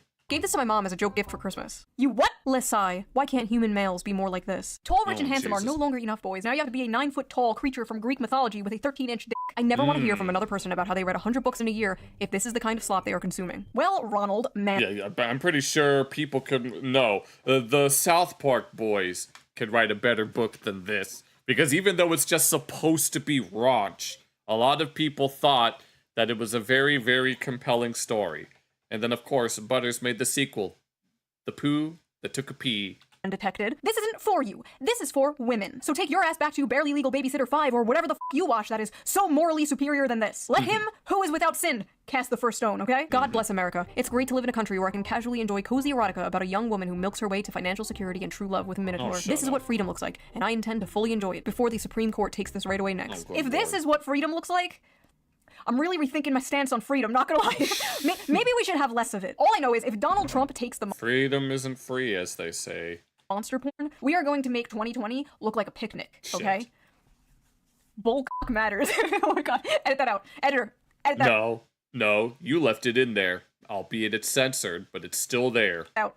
Women are gonna be picking up Animal Farm now, like, where's the horse cock? Some of you people Oh my god. owe a certain streamer an apology because this book has way too many 5 stars. Some of you are lying. So after buying this book, Amazon has given me a few interesting recommendations. Oh jeez. Would you like to see them? I accidentally saw Oh my god, I accidentally freaking when you're reborn as the level 99 demon lord, or no, you're reborn in a world where you have to defeat the level 99 demon lord. summoned a demon boyfriend. That time I got drunk and saved a demon. Gentling the beast. Cupcakes for my orc enemy. Main of my existence. Oh, the Lord. gargoyle and the spinster. The widow and the orcs. Hoarded by the dragon. There's something about dragons. Getting it on with gargoyles. Gotten by the gator. Mated to the mountain bear. Oh, so this is why they chose We will go by the we they. the bear. The billionaire orc. Moth manager. Wolves and whipped You know what? I'm not gonna say anything. cream. The wolf in my tavern. Oh my god. Pounded by produce. Okay, now we're bringing So what? Are these the books the Nazis burned? wolves. I mean, I don't want to say any more than that, but My husband only reads finance and sci-fi books, and so I think it's about time that I introduce him to some real literature. So the first book. real literature, huh? That's what people. No. I remember that clip of like Twilight is not literature. No, and I'm reminded of the scene in Despicable Me where they wanted Gru, where the girls wanted Gru to read a pop-up book, and he was all like, "This is literature." That I would like to introduce you to is called Morning Glory Milking Farm, and it's not a normal milking farm like with cows. What it is Sometimes. it's big, bulky minotaurs, and it's a special type of milking. See, honey, she's his Yes, so stepsister, I've and she got heard. stuck in the washing machine again. Women on TikTok are openly, proudly talking about the porn they consume and getting mad at people when they make fun of it. I hereby ban men from reacting to romantasy on TikTok. Bestselling romantasy books like A Court of Thorns and Roses and A Fourth Wing contain descriptions of hot sex. I feel like that's common knowledge, if not their primary purposes. But in recent months, book talk has become full of men clutching their I've already explained what I'm into, and I don't need to say any more than that. You'll just have to deal with what you got. pearls while reacting to steamy scenes from these popular female-centered books. Obviously, this is all a massive performance. We live in the age of OnlyFans. The odds are that these men have seen actual porn that defies the laws of physics and God. Over 90% of men between the ages of 16 and 73 watch porn in any random month. There's statistically no way all of these guys are shocked by the sex itself. What they are gawking at is sex from the perspective of female desire, scenes that depict women coming first and frequently. And what they are surprised by is the women they know love these scenes. In one video, a guy declares, "Now I know why women enjoy book clubs and wine," but his astonishment in itself is astonishing. Like, what do you think adult women were into? Not having sex and drinking wine? Grow up. Imagine a group of men sitting around drinking wine, discussing the porn they watch. That is Good lord, no. No. what you guys are essentially doing. I don't want any of my friends to talk about that, but Jackal doesn't really goon.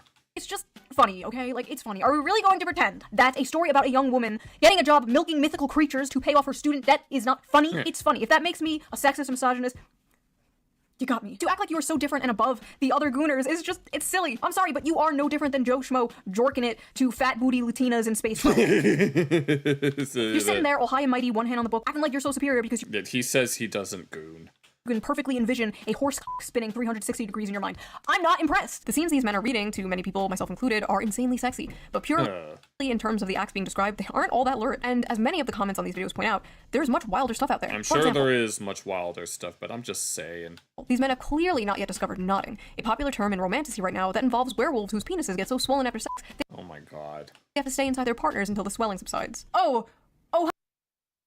I mean, I do know that that's how it works in real life, but shit. Honey, that's not a popular trend in romantasy. That's just a thing real dogs do. Yes. Oh, you just don't get it. You don't know what nodding is. What are these women reading, bro? What happened to that, like, stupid fucking corny Hallmark thing, going home for Christmas to your hometown and falling in love with a cute farmer boy? What An entire saga on it, yes. happened to that? We used to make fun of that. We truly did not know what we had until it was gone. Now women out here fantasizing about getting their asses clapped by demons and werewolves and goblins and ghouls. I remember when 50 Shades of Grey came out and people were like, oh my god, this is so crazy.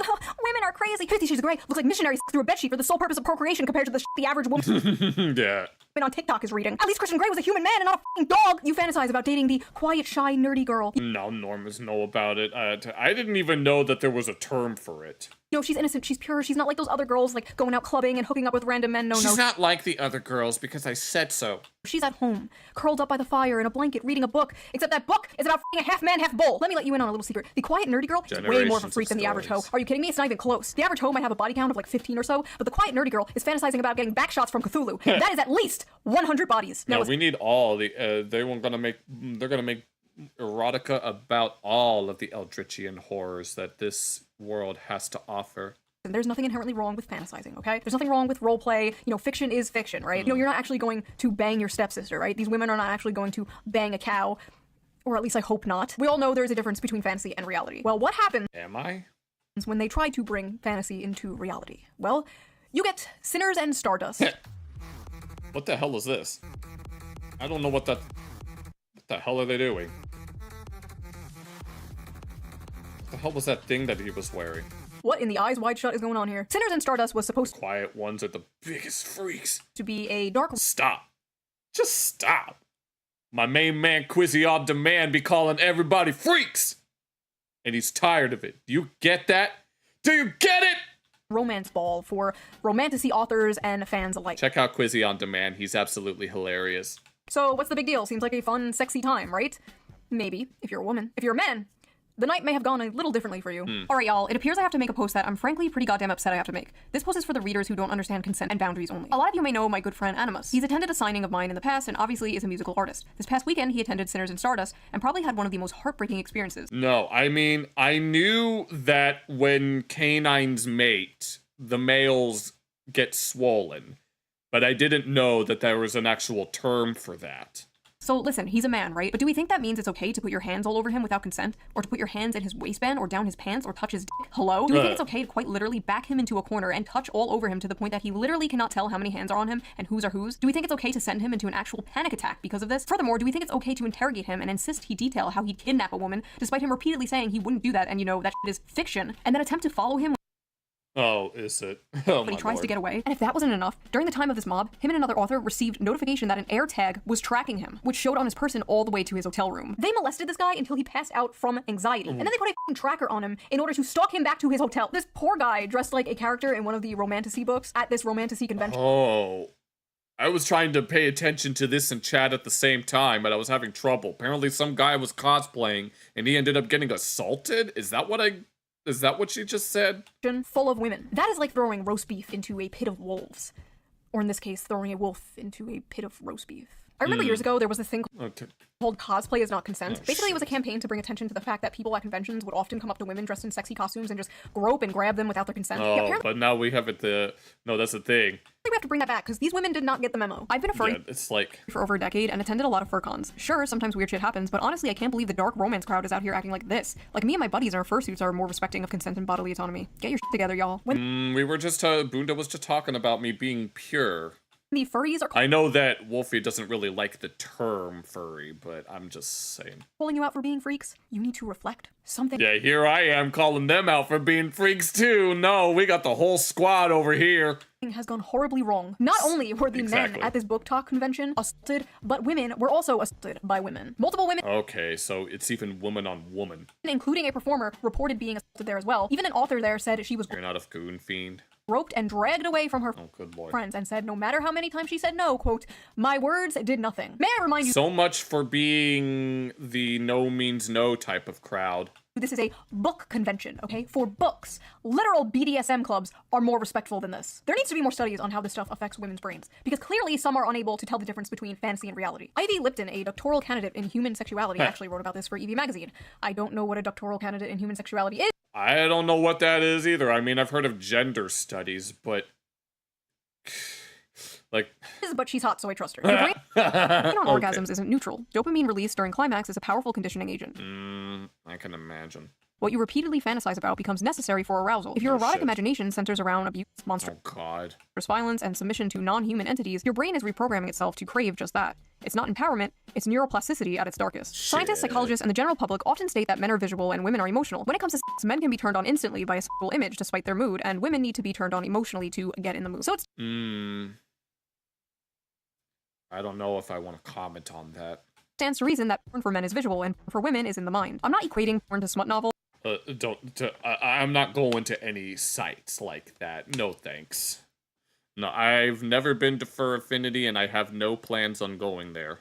Because one is a video of two people actually having real sex, and the other is, well, just words on paper. I'm, however, talking about the effect on the consumer. We know watching porn is bad for the brain. That's been proven and only rejected by gooners who don't want to give it up. But is reading smut bad? You might say, duh, that's the whole point. Okay, fair enough. What about thinking about it? Just thinking about it. Does that actually count as anything? So let me rephrase, is reading smut harmful? Should we shame people for things that are wrong, immoral, or harmful? In my line of work, I've been told many times that shame has no place in sex. But if I use my brain for 2 seconds, it's clear that line of thinking is nonsense. Incest should be shamed, bestiality should be shamed, philia should be shamed. I'm not equating monster smut with these things, but there are 50 shades of gray, so to speak, along the spectrum. Oh, is it? Are you talking about E621? Because I haven't heard of that until someone brought it up a few weeks ago. Of harmful. Conditioning your brain and body to associate pleasure with monsters, slavery, or sexual violence is not healthy. Basically, they're cooked. Like, women are cooked. They're frying their brains with this stuff. It's a pipeline, right? It's like the infamous evil alt-right pipeline. Oh, you know, Lord. you start watching Shoe on Head, owning the feminists. Yes, Shoe on Head And then in being the... 2025, you're hailing Hitler, right? Oh, you know, Lord. the alt-right pipeline. And this one's like, you're reading Morning Glory Milking Farm, and the next thing you know, you're Mrs. Han. Yeah, I don't want to do that. I've been told that the term is burn fur, but I'm not necessarily that. I know Wolfie Kami considers burn fur to be redundant. That's right. Just say no. Just say no to monster porn. But why is Do you? I mean, I do have those feelings, but they're not really something that I don't know. monster smut so popular with women in particular? Like, you rarely see the opposite, and when you do, it's just like a girl with cat ears and fangs, or like a... But I would never take them to such an extreme, if you know what I mean. It's not just them, it's the lowest common milquetoast. No shit, I can imagine. I bet I am. Yeah, I've made mention on my channel more than once that I'm not involved in the community. Mostly because I just don't know anyone. 10-foot-tall, dommy-mommy vampire. Giant Freaking, yes, Lady Dimitris. titties. Meanwhile, women are like, I want to f the pollution monster from Fern Gully. So people on Reddit asked this very question. Let's see the responses. Why do you guys like monster romances? Asking for a friend. Several reasons. 1, human men are quite often terrible. Shut up, Romance bitch. books with human men are already partly fantasy, but monsters just takes the fantasy bit further. Yeah. 2, it's sort of human nature to imagine relationships with paranormal beings and creatures. We've been doing it in literature and art for centuries. It's just gotten a lot more graphic now, lol. 3, unique body forms / parts and so many different kinds. Scary, mean, terrifying creature is sweet to her, kind, takes care of her, protects her, works hard to be gentle, etc. Is there a reason I can't do that, bitch? Maximal escapism, minimal association to real life assholes, the patriarchy, misogyny, and oppression of women, etc. It's always about all of the isms and all of this. It's always that quote unquote neo-Marxist mentality. Etc. Because the monsters are less dangerous than dating actual men. Sure As they a are. fat woman of color. Modern, contemporary, and even fantasy romances are hard to click to because they are almost always about thin white women and just too realistic. And romance in real life is not always attainable for fat women / women of color. I don't know. I've seen plenty of big girls with other guys, so I can't imagine that it'd be that hard. In monster alien romance, though, my size doesn't matter and it's easier to get into that headspace and enjoy it. I'm sick of the men on Earth and looking for some variety. Non-humans haven't betrayed and hurt me, so they feel like a safe haven, if that makes sense. Plus the unusual dick. Monsters have big, fun-shaped dicks. I love some bizarre peen. Unique Oh my god. genitalia. Shut up. These guys need to learn. These guys... keep your hands where I can see them. That's all I can say for certain. I don't know what I was expecting, honestly. A lot of women's smut, especially monster smut, is about submission, domination, forced breeding, non-consensual consent. The women Oh, so that's the irony. It's like you have all of the... Yeah, there's like... They're getting, like, abused. But for some reason, real life... I don't even know. Yeah, when did what occur? I don't even know what the hell to say on that. It's like... I mean, I get it. Sometimes some people just can't help themselves. But at the same time, it's like... Why do you need to go to such a... Why do we need to go to such an extreme? I mean, yes, any person could be pretty and you could feel for them, but what's the point of even going that far with it? I'm just saying.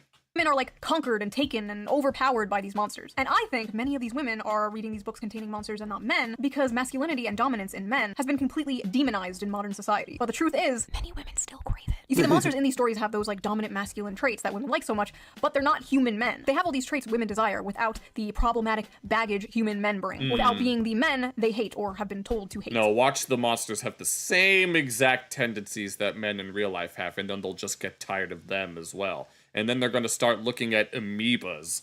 It is the perfect guilt. No, watch. Attack of the Giant Amoeba Monster that I fell in love with. Free slop. And it's gonna be like the Amoeba Boys from the Powerpuff Girls. I'm pretty sure there's some people that have the hots for them. They don't just want a wild dominant man. They want to tame a wild dominant man. Yeah, I don't associate with that side of the acronym, as I call it, because I don't need that in my life, honestly.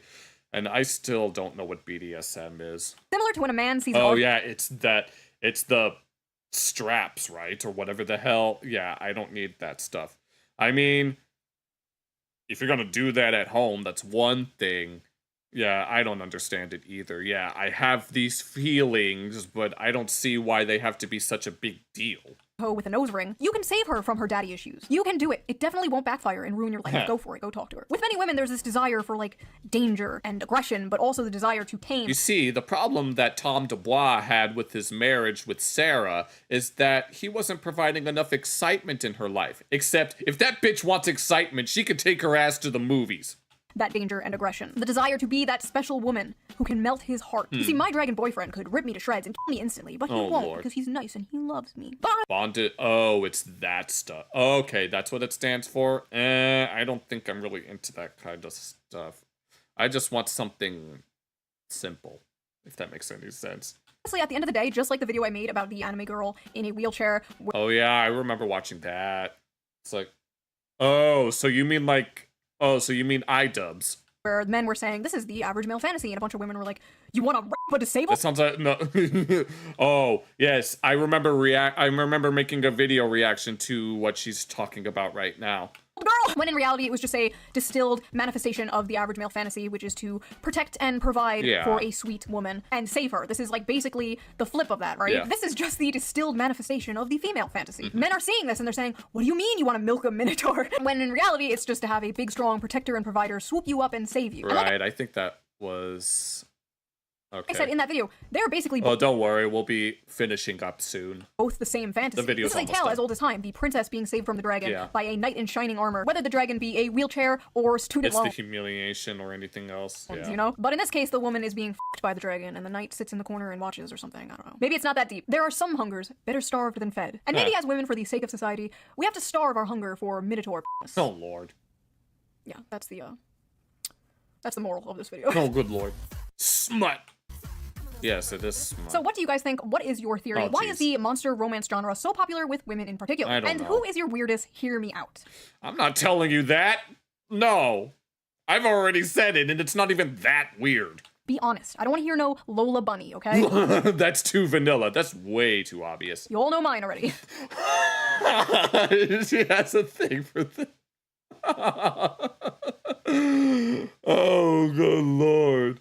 Oh, Lord. Latex dog mask. Ugh, no, I don't want that. No, thanks. No, she has a thing for this guy. Frickin' Tumblr sexy man looking ass. It's not that he's a fish, okay? He has an energy. Okay, he has a vibe. You know what, never mind. And I will see you guys again really soon with a new video. Bye! Okay. Alright. Yeah, I don't want to go to any parades. So, no, that was crazy. Hopefully I can make... hopefully I'll be able to clip this video from the stream. I'll do that, like, immediately tomorrow, if anything. That way it'll be ready in time. But, unfortunately, we couldn't get through all the things that I wanted to look at. That's very known for public... Okay, I see. I think that's all of what... Well, there are... I will keep certain other tabs for Friday. I think it's an appropriate time to wind it. Not even a thong. No, I don't want... I'm good. You can keep that to yourself. Yeah, there's someone I know in real life that says it's a harmful stereotype. But if it's such a harmful stereotype, why do they still do it? Of course, I haven't said that to them in their face. But, I don't know. Alright, time to wind down for the night. That was certainly... I mean, we got through the HASAN drama, and then we got through the Shoe on Head video, which were the two things that I wanted to do. No, why did Shoe on Head have to drop it today, of all days? Couldn't she wait till tomorrow when there's not HASAN drama? I'm just saying, but yeah. No, but regarding all of that stuff, good lord. I mean, yes, I should say, but yeah, same prick goers and do this stuff. And of course, there's a lot of pushback. Even within the community, there's a lot of pushback. I've reacted to some videos by a YouTuber named Finding Sky, who's very much against the concept of like Pride Month and all of that stuff. And they're a lesbian, I think. And then we've reacted to a few like other videos by people who are also within the LGBT community and stuff, like Normal Gaze and Ariel Scarcella and even some others. Although they upload videos too frequently, so I don't want to have to react to all of them. If I find one that... Oh, Amir Odom, I've seen him pop up a few times. I haven't really watched him at all, so... Yeah. Is he... It's like... Oh yeah, he has long-form content. I mean, a lot of the stuff that we've been looking at is long-form. I mean, if I'm able to clip this reaction that we just did, it's gonna be pretty long-form, but it's not... I mean, I've wanted to do video essays for a while, but the actual streams have been taking up a lot of time. Part of me wants to just do the essays, just do live essays where we're doing the research live, which is something that I want to do, but we it kind of has to be like, we kind of have to plan it out, we have to look for things, and then we have to find those things. So it might be very difficult to want to do something like that, but I really do want to do like research streams. WLW, is that an acronym for anything, or is that some sort of emote? But yeah, but regarding what we were talking about earlier, Bund, there were... I know we were talking about, like, yeah, the only unironic Christian chat member. I'm certain that you're supposed to see unironic. I mean, I know Jackal is Christian, or at least I don't know, but yeah, he's always always mentioning like end time stuff. So it's like, yeah, you not supposed to see this. Oh, you're not supposed to see... I don't know what we're supposed to see. It's like, women love women. Woman love woman, I'm sure. Yeah, it's like... No, I wanted to go back to what we were talking about, or what Bunda was talking about earlier with regards to being quote-unquote closeted. He calls me a pure fur. I mean, when it comes to something like that, I'm not as... I don't know. There are certain things that I would talk about, but I don't want anyone to take those things the wrong way. I've already revealed, but I don't want to have to, yeah. Oh, is he? That sounds interesting. I mean, I've seen his videos pop up in my recommendations every now and then. I haven't really watched any of them because there's just so many of these types of videos that exist on YouTube. October 8th is... there's a day for everything at this point, and quite frankly, I don't really care about what day it is as long as it's a day. No, they come up with new days every day, and I can't keep up with it. Mostly because I just don't care. I genuinely do not care about that kind of stuff. Even when it comes to quote-unquote history months, I don't really care about those. I mean, I know that Black History Month here in the US is kind of a big deal, but Even as a cult. I don't like calling it that. I don't like talking shit like that, so that's why I don't want to denounce the community. So I don't think I have it in my heart to do that. I don't know how to actually feel about it or how to actually go about it. It's like, okay, you're heading out, Aisha. Thanks for joining. But I don't know. I have those feelings and I don't know how to explain it without going into too much detail. It's like, I'm against the hypersexualization of society in general. I also wouldn't say that it's a cult. I don't like... I mean, you have good and bad people in every group that exists, so it's like... It's... Well, Wolfie, regarding that, I remember watching a video about the history, and it started out as a group of people in the 1800s coming together in order to draw art of walking, talking animals. And that's kind of how it got its start. And that it evolved from there. You may or may not know what video that I'm talking about. I don't have any harnesses, though, so don't worry about that. But yeah, just regarding the actual history, I just remember watching a video about, oh, was it the 70s? Was it? Because I remember there would be a group of people that would come together in order to share drawings, and that was it. Like little cartoons and stuff. That's all I really know. That's how I know, or at least that's how it started. At least from my recollection. I swear it goes back earlier than that, but I must have been mistaken. The prohibition of kink. Oh my god. I don't want any kink here. I mean, I understand the appeal, at least to some extent, but I don't think I could ever really go through with something like that.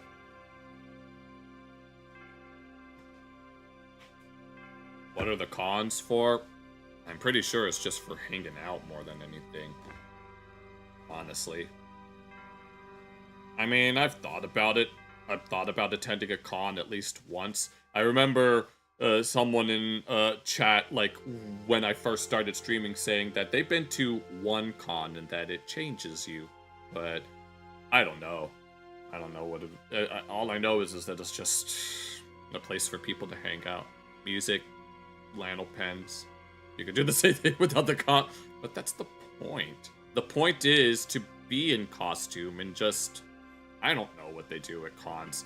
I just know that there are some that go a little too far, which I'm like, yeah, I don't want to go that far with it. I don't hate...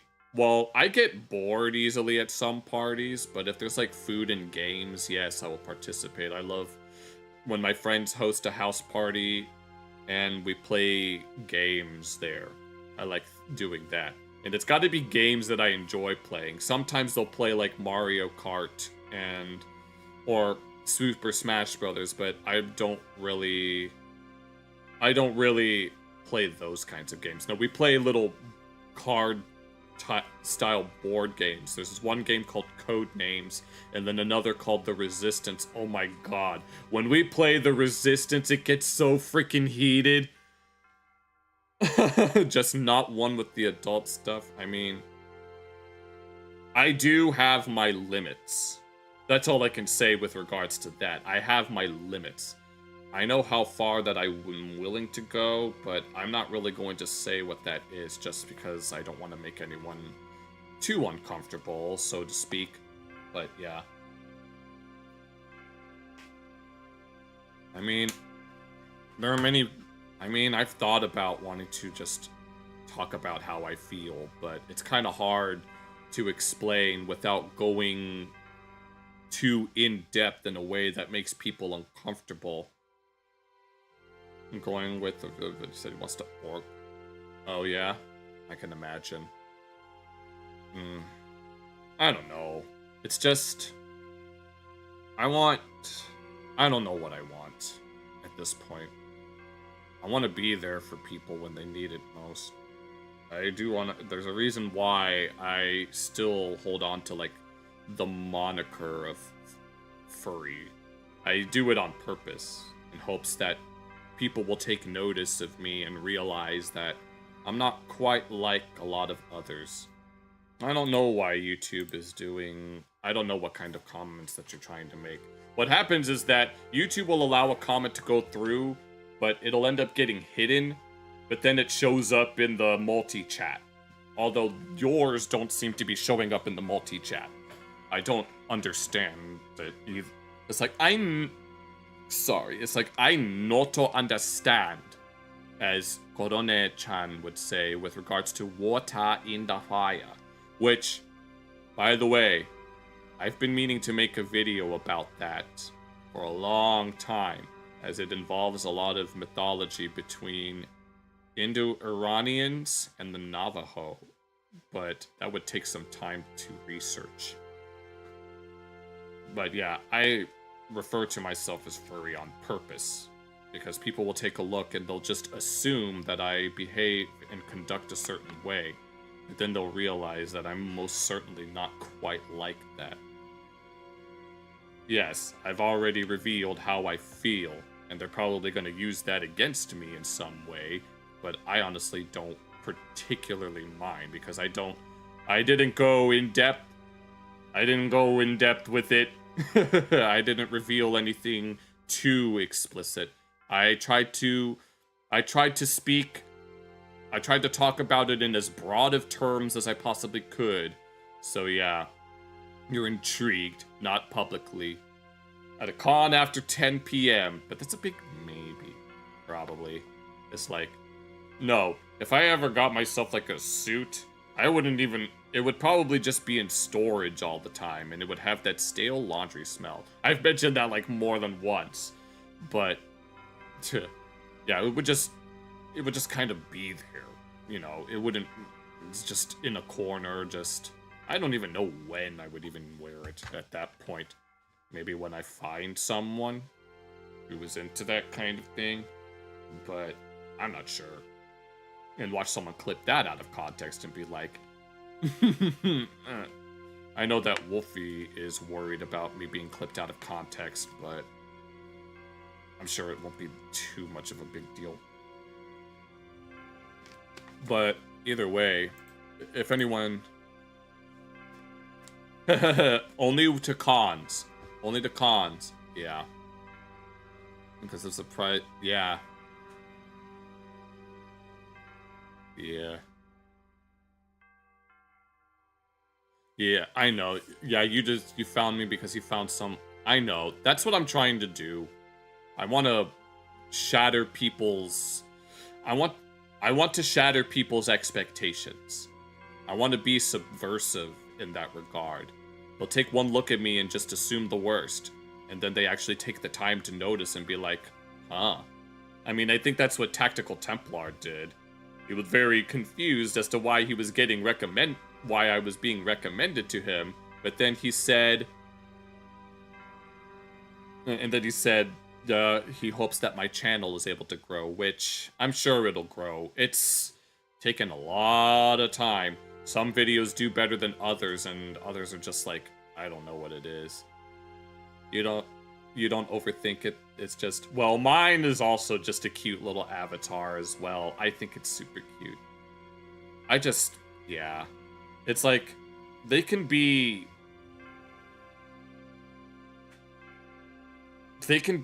pretty in that regard. But I just don't want to take it too far. I don't want to go out of my way to look for something that's so overt that it's like, no, I've seen some depictions that I'm like, why does it look like that?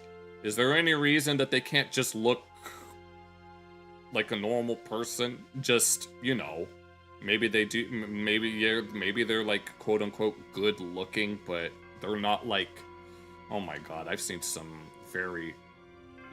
Usually it's on accident, because either I'm watching a video and it just so happens to be like in the video, and I'm like, okay, so that's it. Not from the streets. Yeah, because, you know, my name is Riley, son, but you know, brothers also call me AKA Riley Escobar. You know what I'm saying? Because I be in the streets. He got all kinds of nicknames, like otherwise known as HR Paper Stacks, otherwise known as AKA Horse Choker, AKA Pillsbury Doughboy, AKA Lewis Rich. Yeah. Yeah, I see your thing. I honestly do like the kind of cartoon. It's just what I've noticed, and I've actually mentioned this before. It's the sort of cartoony aesthetic that makes it appealing to me, especially with regards to like having cartoony eyes. That's something that I've figured out in a very peculiar way. It's kind of hard to explain. I mean, it's not that hard.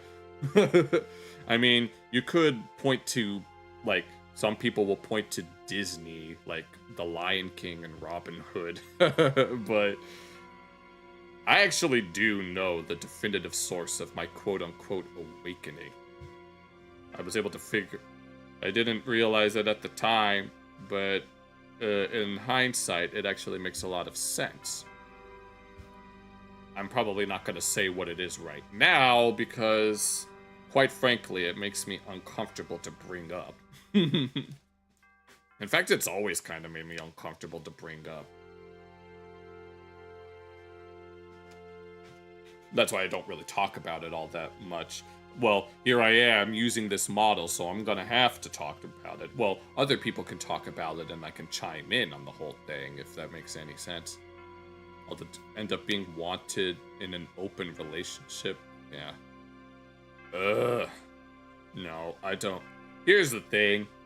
I want to find someone, but I don't want to use things like dating apps or going to a gay bar or dating websites. It's not that I don't want to. It's one, I just don't feel like it. Two, I feel like I'm too busy. And three, things like that might feel disingenuous. At this point, I'm very much tempted to just get it out of the way, so I don't have to just get it out of the way and just do it once without having to do that. But it's like, yeah, that's what I'm tempted to do, but I don't really want to do that. I definitely still want to wait until I can find at least someone that suits my feelings. Even if I have to hand pick it myself. It's like, and part of me is like, I probably shouldn't reveal this. I probably shouldn't, but there is this, I don't want to call it a dream or even a hope or desire, because that just feels very materialistic. But I do have this traditional, ethereal, anime, pure and beautiful. I do have this idea in my mind, but I don't want to say it out loud because it's going to sound very strange. And it's going to sound very materialistic and trifling. I don't know if I want to say it. I feel like I should hold on to it for later. So I'm probably not going to pressure myself. Especially if someone finds this on stream and was like, look at this delusional little bitch who thinks that they can get this just because they beg for it. I don't... No, eventually it's going to happen that way, but I don't really care at this point. I just want to make sure that I'm probably not going to say it yet. I don't think I'm ready to talk about that. But if any of you have any other... Yeah, I don't want to get into random hookups, as tempting as it might seem, even just as a means of getting it out of the way, if you know what I mean. It's good shit. You want to be a boy? How's my... Yes, I will be one of my friends from high school. I was hanging out with them. They were like, they said that I would make a very good housewife, which I probably would in all honesty, because part of me wants to be a stay-at-home type of guy. I mean, if I can make it big with streaming, that's extra money to put. That's more extra money to put bread on the table. I'm just saying, whilst my male friend will be off doing whatever it is that he does. So yeah, do I need help? Honestly, I don't know if I. Or are you talking about Bunda? You say that to everyone in chat. I don't know. It's just I know what I want to say, but I don't want to say it out loud because it's going to sound very unusual and peculiar. I don't want to say that it's cringe, but it's also at the same time. But we've already looked at enough cringe on today's stream, and then there's a whole lot more where that came from on Friday. We still gotta look at some of the other things that I have. Okay, but on Friday, no, it's gonna be, hopefully there won't be something else that pops up in my recommendations that I want to look at, because I really do want to get into these other things. We didn't get to look at The Curse of the Monkey tonight, so we might have to get back on that later, but not quite right now. But because if you don't buy my chocolate, my little brother will go insane. But yeah, eventually, yes, the monkey game. Yeah, eventually, I'll have to address those feelings at a later. Normal relationship in the community seems impossible. I can imagine. You want me to buy it? It's $7 on Steam. I don't know. Let me look at let me actually look. Why do I feel like I've seen this before? I don't want to buy it though, because I don't feel like it. Because I'm not gonna have any time to play the game, so I don't know anything about it. What's a mental illness? It's better on GOG. I'm kind of confused. Let me look that up. I don't know what GOG is.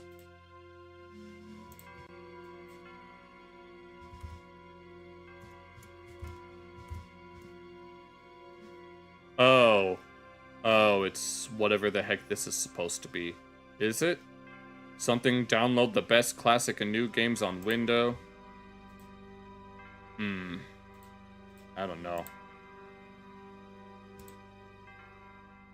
It's only normal that started off as just platonic friendships that... Right, I mean, when it comes to being with people that you love... Like that, people usually say that you want to marry your best friend, right? Thanks for the follow, Kashi. But... Okay, it's Steam, but better. They have no DRM. It is... I see. Yeah, people say that you should marry someone that you would consider your best friend, but... But I'm not sure. No, but what were you referring to, Wolfie? What's a mental illness? Because I'm kind of confused on that. Warsaw. Yeah. Oh, okay. I'm just like... Okay. I'm just like... From the... Okay. Alright. I don't know what that... You guys keep referencing things that I know... That I know nothing about. I wouldn't say... I can't bring myself to say that, honestly, Wolfie. I understand how you feel. I genuinely do, but I can't bring myself to say something like that. I can't bring myself to disavow entire groups of people just because. I just can't. I don't have it in me. I'm too... I don't know. I don't know if it's patience or I don't know if it's because I'm too patient or too forgiving or too whatever, but I wouldn't think of myself as being that. I don't know. I just don't like being that way. I don't like it. I honestly don't. Yeah, it's just, I get it, alright? But you reminded me of this one YouTuber that I stopped watching a while ago because they were making some comments about certain groups of people. And I just stopped watching them after that because I couldn't take it. Then healthcare should be free then. It's just... I just can't take it. I can't take all the negativity that people have towards other people. I just can't take it anymore. I just want people to be. If that makes any sense, to just be. I don't want to be this, and I don't want to be that. I just want to be. If that makes any sense. I don't know what it is. Yeah, I know that in Canada, apparently the way it works is that you'll try to get an appointment for something, and then it takes like 8 months before you can see a doctor. So it's like, I'm sure it's different. I'm sure it's different and works differently in different countries. But I just know that that's allegedly how it works in Canada. But yeah, but regarding the community, I genuinely can't bring myself to hate it. I genuinely see myself as being as such.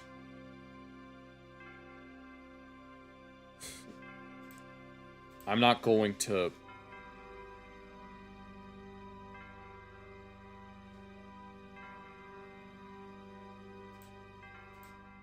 Yeah. I'm still going to consider myself as at least adjacent to the community. I can't bring it in my heart to disavow it. I want to be looked up to by the community. Unironically, I know that sounds very conceited, but at some point, it has to happen. There needs to be someone that can bring us all together and point us in the right direction.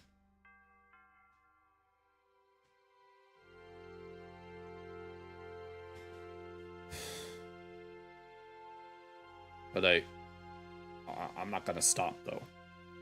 I'm gonna do everything. Majira? I don't know who that is, so yeah.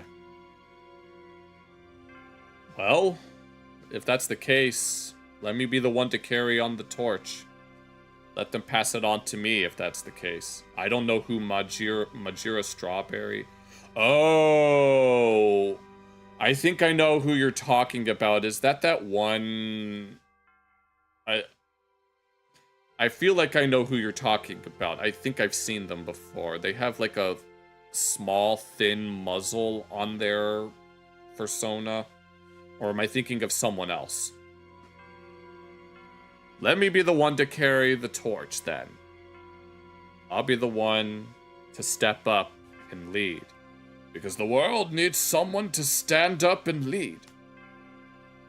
If someone needs a leader, then you're not that person, Xehanort. Because a true leader realizes that destiny is beyond his control and accepts that. But I think I know who you're talking about. I know a few. I only know a handful of them on YouTube. And even then, I don't really know that much about them. Finn the Panther. Yeah, I don't know any of them, so I can't really speak on that. I know a few of them, but that's about it, so... not much to say in that regard. So, yeah, I could list some names, but I haven't really seen any of them in a long time. They'll pop up in my recommendations like every now and then, but that's about it.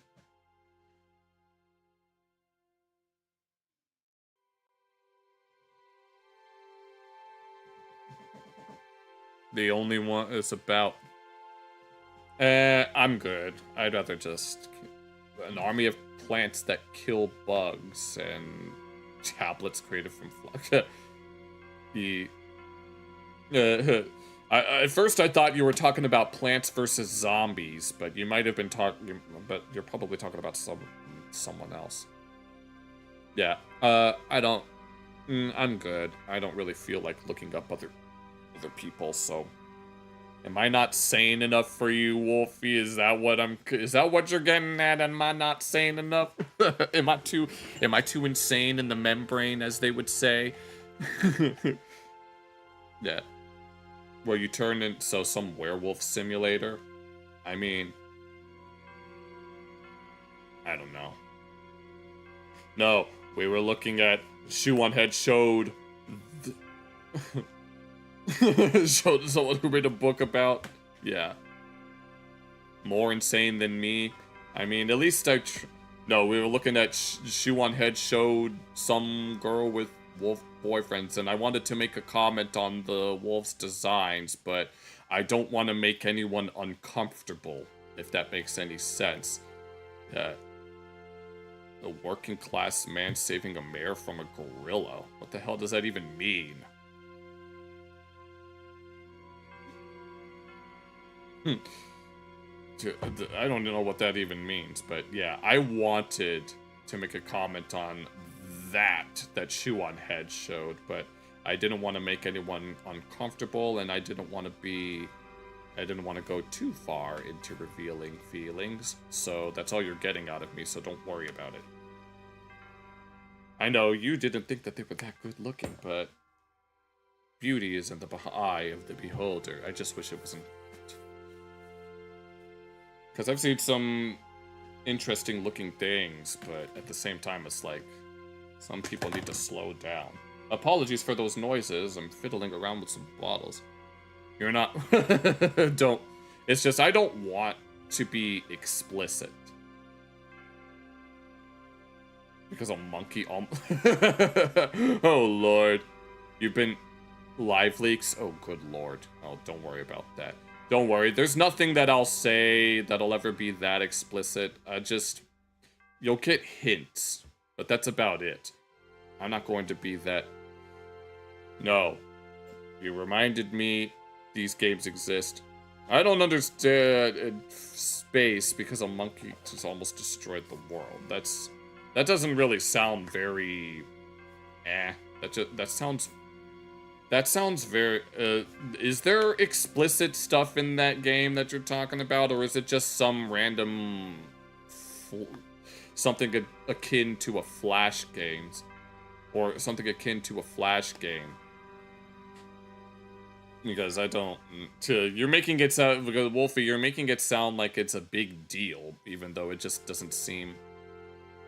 The Working Class Man has a movie. I don't know anything about that, so... I can't really... You're making it sound like that it's a... You're making it sound like that it's a problem, even though it just sounds like a... I don't know what it sounds like, but it doesn't sound like the kind of things that I'm... Is it a big deal? I don't know anything about any of that stuff. Yeah, once again, I'm not involved in the community. I'm just adjacent to it. That's all I can really say for sure. I don't like talking shit about entire groups of people. That's all I can say certain. I just don't like it. No. Yeah, the YouTuber that I hinted at, yeah, I couldn't stand some of the things that they were saying, and I just couldn't watch them. Oh, is he? Huh. What did you say? Then I'll probably try to help, right? What's the name of the game that you're talking about? I can look it up real quick. If it's from the 1980s, then I can imagine that it would be very, very tame compared to whatever might be in existence now. But if you have the, does that game have a name? I can look it up. But eventually, let me check. Had the team from the workshop that made the Muppets. And you're telling me that this guy saved video games in 1983. And he worked with the Muppets. If you have the name of this project, let me look it up so I can see for myself. So that way I can judge it according to my tastes. If was he in Nintendo? I don't know. I know, yeah. Just give me a name. I just need a name. I'll give you a hint. It starts with an S, right? Sora. Self-inserts of his colleagues. Oh lord. Shigeru.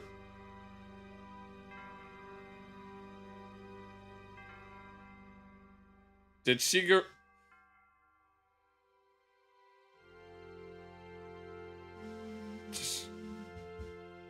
Did Shigeru Miyamoto make a game like that? The way that you made it sound like this was some sort of indie developer from the US. There's no way you're talking about Shigeru Miyamoto. No, when you said Shigeru Miyamoto, I thought about Donkey Kong, but I highly doubt that you're talking about Donkey Kong. If you could tell me the name of the project that you're referring to with the Mario Bros. I don't think Mario Bros. Has personas in it. Not unless you count the Kooplings, but I highly doubt that people would consider that to be.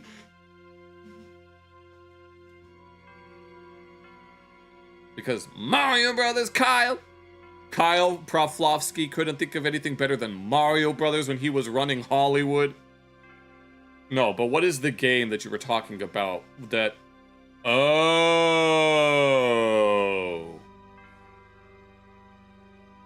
I don't recall that being made in the 1980s. I'm pretty sure that was made for the SNES, which is the 1990s. What are you talking about that was in the 1980s in particular?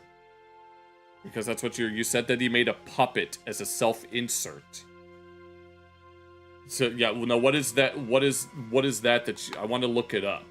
So yeah, that's what I was referring to earlier. I wanted to look at that. The first Super Mario.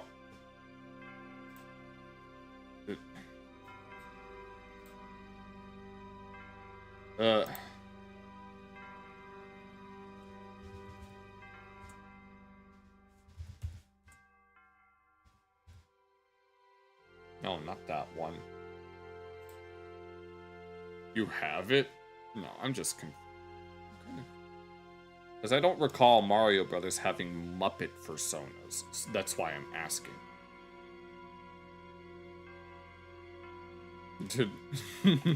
Yes, destroying gaming in the 2020s, yes. Because he prints money. Muppet, Iwata, Reggie, and Miyamoto. Okay. Let me just look that up on her.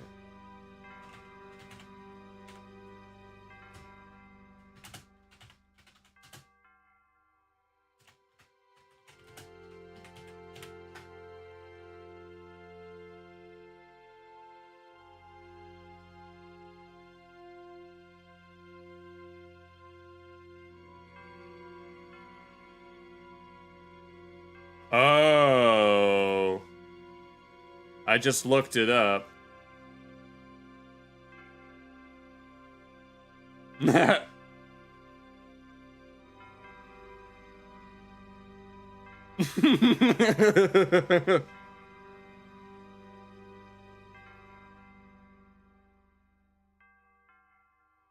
Oh, jeez. I'm looking at it now.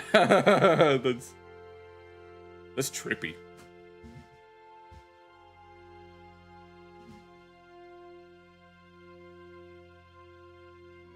So it was just... Okay. Alright. Yeah, I just looked it up. I think he's cute. And then they just turned into... And of course, Slippy is the only one that's not hair. It's not there. Okay. No, you made it seem like it was... Was he modeled at... I don't see it. I don't... There's no way that Fox McCloud is modeled after Shigeru Miyamoto. I don't see it at all. No, I know the Happy Mask Salesman is, with his smiling face going, "You've met with the terrible fate, haven't you?" That's my first time hearing about that. There's no way that he was modeled after Miyamoto. But no, if you ask me how I felt about Fox McCloud, I'll just say he's cute. That's all you're getting out of me. That's all you're getting out of me with regards to that. But said, you add a little... Miyamoto and I were both aiming to add a little sex appeal, I guess. I think Miyamoto's always wanted to add that in favor. Oh yeah, that one. The one that was supposed to be Dinosaur Planet. Oh, is that why? Yeah, that game was supposed to be one called Dinosaur Planet. That's weird. But I get it. No. That is weird. Jesus. No. But if you ask me how I felt about Wolf O'Donnell, you're just gonna have to figure that out on your own, if that makes any sense. So deal with it. But don't be poking and prodding into it. Nah, I'd rather just... I've seen one thing on this on a meme website, but that's okay. Shigeru Miyamoto is the least insane. Oh lord. Besides me, that is, right?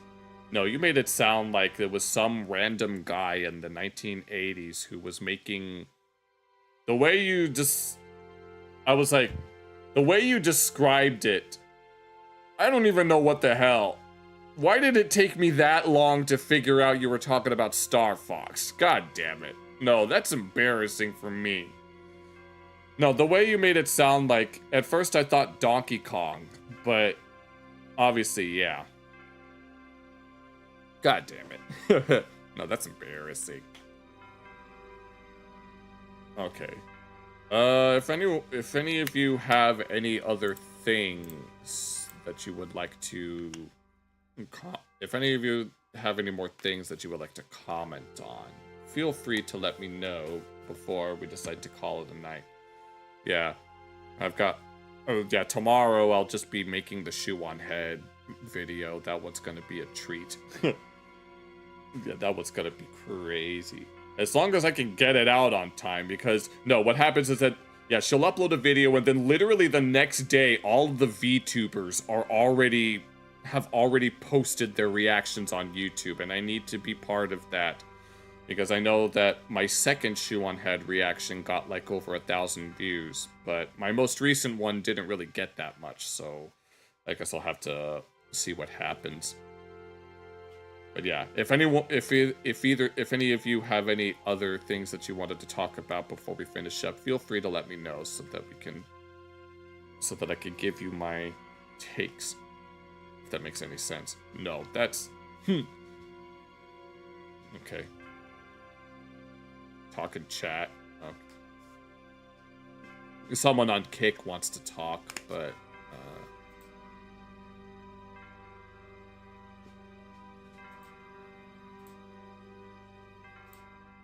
I'll have to figure it out. You don't know how to feel playing Mario now. All right, if we're all done for the night, that I gotta get to bed soon. I've been up a little later than I meant to, and I want to make sure that I can get some sleep.